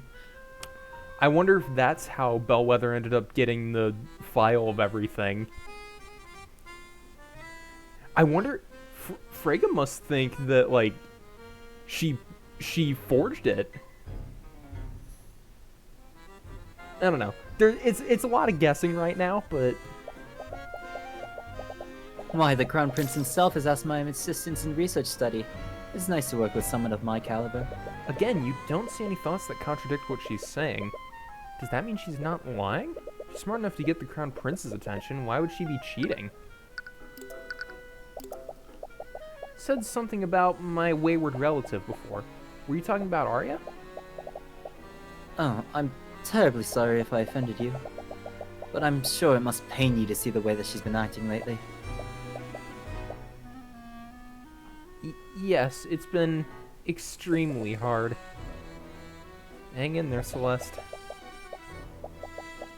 Did you know that she even interrogated me about the murder yesterday? Can you believe it? A steel wind running around a crime scene like a common knight. Why, if I tried something like that, my father would disown me. Ooh! Anger. Does the nobility not approve of Steelwind becoming a prosecutor? I always thought that it is strange. What is motivating her to do this? Honestly, she probably thinks she can do anything just because of her betrothed. Ooh! Asta deserves better. Ooh! Girl, spill the tea! Celeste's eyes perk up upon hearing this. Be lying if you weren't also curious about who this Aster is. But you shoot her a stern look that tells her to stay focused. Can't risk blowing your cover for some gossip. No! Spill the tea! I wanna know! No. Fuck that. Fuck that shit. I wanna know!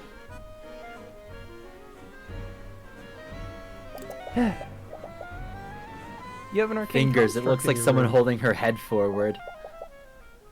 Oh, okay. Let me look at that again. Thought they only had them in the library in the locker room. I just see them as curls, honestly. I kinda see it. Like there's a grip on her. It looks more like it's a helmet than anything, honestly. This construct was a gift from House von Sanctus. I have to say, they're quite convenient to have around. They look really cool. Maybe I should get one. You should. A construct would be far more useful than this attendant of yours. Thinly veiled. Unfortunately, there are still some issues with their intelligence. Their intelligence?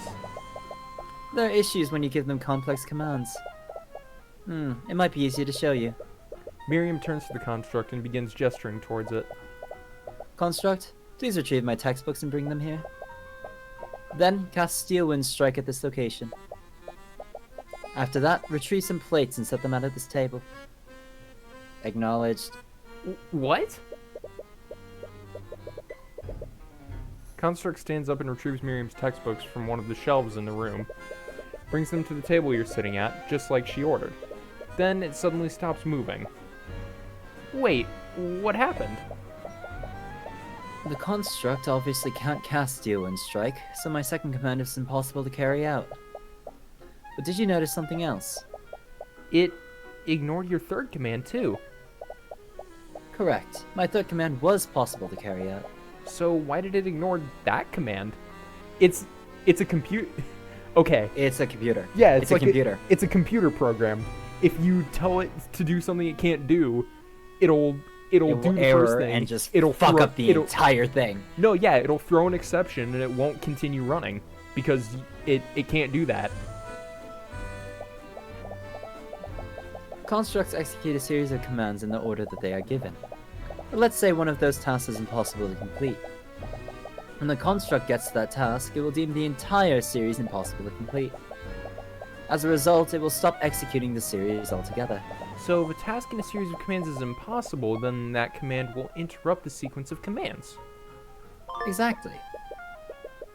Arcane constructs that process the tasks in the order that they are given.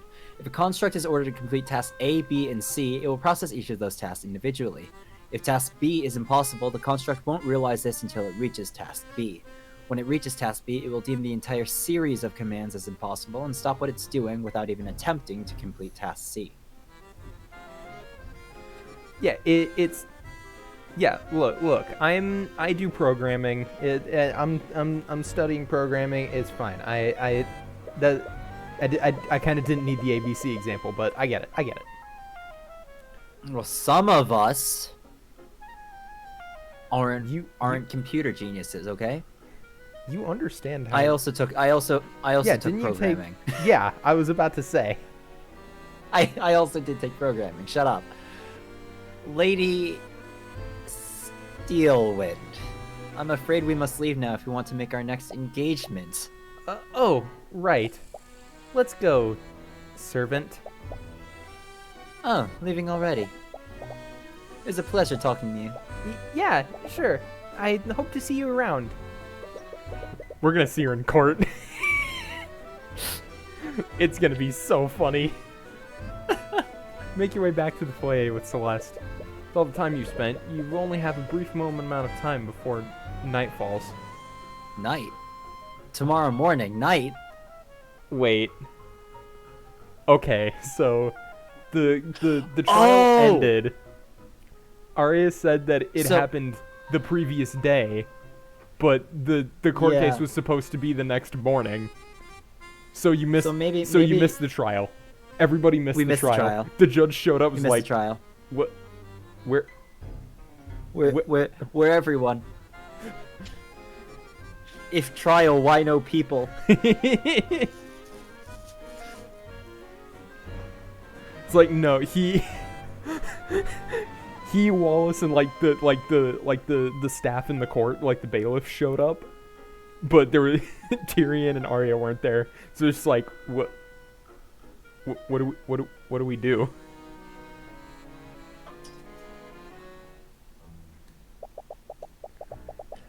Are you sure you didn't want to talk to her more? We were getting a lot out of her. We already got a lot of useful information out of her. The more time we spend with her, the more likely she is to see through our ruse. Right. So, why Steelwind? I don't know. I panicked. Arya's like the only noble I know. What about Pierce? I'm not using that creep's name. Well, hopefully Steelwind doesn't mind us borrowing her name. And we got her statement on what she saw that day. There's also what she said about her rapier. I bet she was lying when she said it was stolen. She was probably trying to establish an alibi. I'm not so sure. What time is it to reach 88 miles an hour? I don't know. You may have time traveled into the morning for you. Why do you say that? Doesn't it feel too obvious? No, I mean, she reported it stolen weeks ago. She can't have been planning the murder that far ahead. Not when like her thoughts seem to convey that it was a very quick turn that morning. That Bellwether was regarded as, like, to her was regarded as an ally and then was regarded as an adversary. Like, it was that morning. It would have had to be like a spur of the moment thing. But she lost the rapier weeks ago, so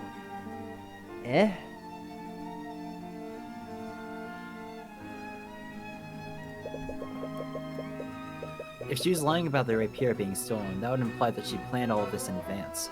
Okay, yeah, I'm just ahead of the curve. I'm too smart. You overthinking things again is what you're doing. But if she had to choose a murder weapon, why would she choose something that literally has her name on it? I'd understand if the murder was a spur-of-the-moment decision. She might have just used something nearby in this case. But if this was a premeditated murder committed by Miriam, that rapier would be the last weapon she would choose. Right. I guess that makes sense. There's also the evidence of academic dishonesty. It doesn't match up with what we heard from Miriam. You mean all that stuff about working with the Crown Prince? She was probably just making things up to look good in front of me. I have an insight when it comes to things like this. Under normal circumstances, I can usually tell when someone's lying.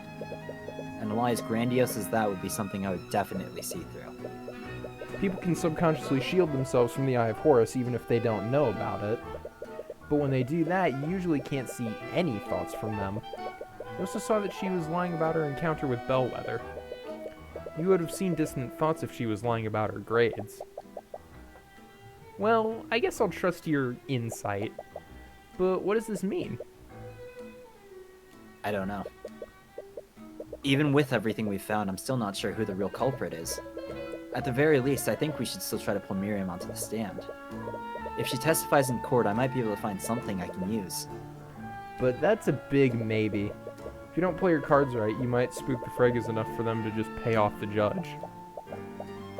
Either way, it's getting late. We'll probably have to turn in soon. The trial was this morning. Yeah. Trial was supposed to be this morning. Everyone shows up the following morning and Judge is like, alright, where were y'all motherfuckers? That shot of him pushing the gavel down will be on someone's head. Yeah. Yeah, the time the time frames are not great. You just hope you did enough to acquit Wallace. Courtroom, courtroom, courtroom, courtroom. We're gonna call it there for tonight. Courtroom, courtroom, fuck! But legitimately, there's still, I'd like to have something real to eat before I go to bed. No. Impossible. I had Pop-Tarts. We'll come right back. That's real. That's real. The fuck do you Pop-Tarts mean? aren't real. They're sugar. They're real. They're real. They're like real. pure sugar. They're real. They're real. Just because I eat them a lot doesn't mean they're real. They're real. They're real calories. They're real. They can hurt you. They're real. You're right, they can hurt me. That's why I don't want to eat them all the time. They're real. Oh, hey, there's a snowplow. Yeah, you're hearing it now? Yep, at the very end of the stream. Oh, you know what? Cake, what if I told you that there was a college-level American football game that was sponsored by Pop-Tarts, and that during that football game, they held a public execution of the Pop-Tart mascot for the winning team to devour? You've already seen it? Awesome.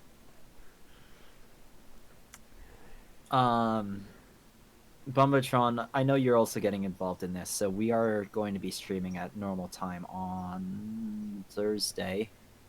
Thursday, right? Thursday, yeah. Yeah. And if we end up finding another time where we're both online and we think, we'll go on a stream. Then I'm gonna try and use my Blue Sky account a little more. What are you confused about?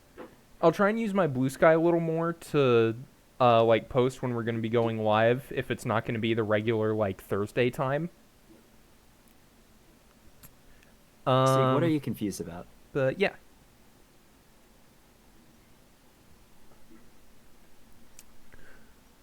See, are you confused about the Pop-Tart Bowl? Yeah, this season Are you confused about us streaming at normal time? So what they did at the Pop-Tart Bowl this year is they still did the same thing, but they had 3 mascots of different flavors, and the winning team's MVP, college football level football. No, it was a football game. Like an actual real football game that happens in real life at the college level between 2 Division I FBS football teams. And at that football game, they publicly execute a Pop-Tart, and the winning team devours it. Football, gridiron football. Fine. If we want to be pedantic, it's gridiron football. Is the public execution of it like a firing squad, or? No, it's a giant toaster. They toast the Pop-Tart. And what they did at this year's, because this was the second year they did it, that it was sponsored by Pop Tarts. During the pregame, like the ghost of the previous year's Pop Tart had its own costume and like rose from behind the scoreboard and was just like hanging out in random places like far away from the action throughout the game. And then there were 3 flavors to pick from for this year, and the winning team. That's one hell of a sponsorship. Yeah, and the winning team's MVP actually got to choose the Pop-Tart that was executed and eaten.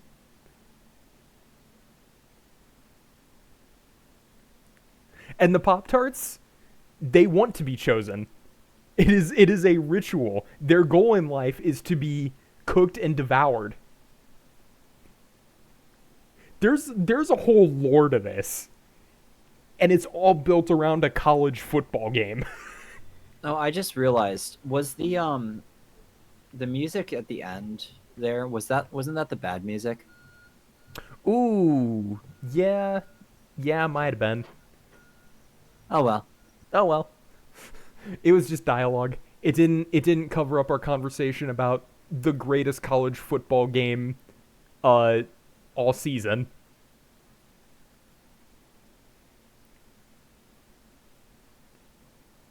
Oh dear. I'm going to make some soup.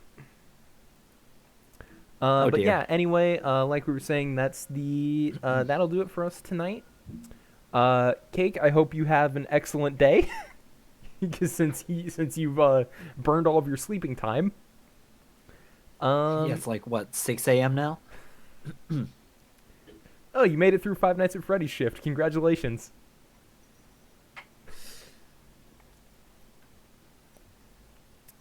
But yeah, that'll do it from us.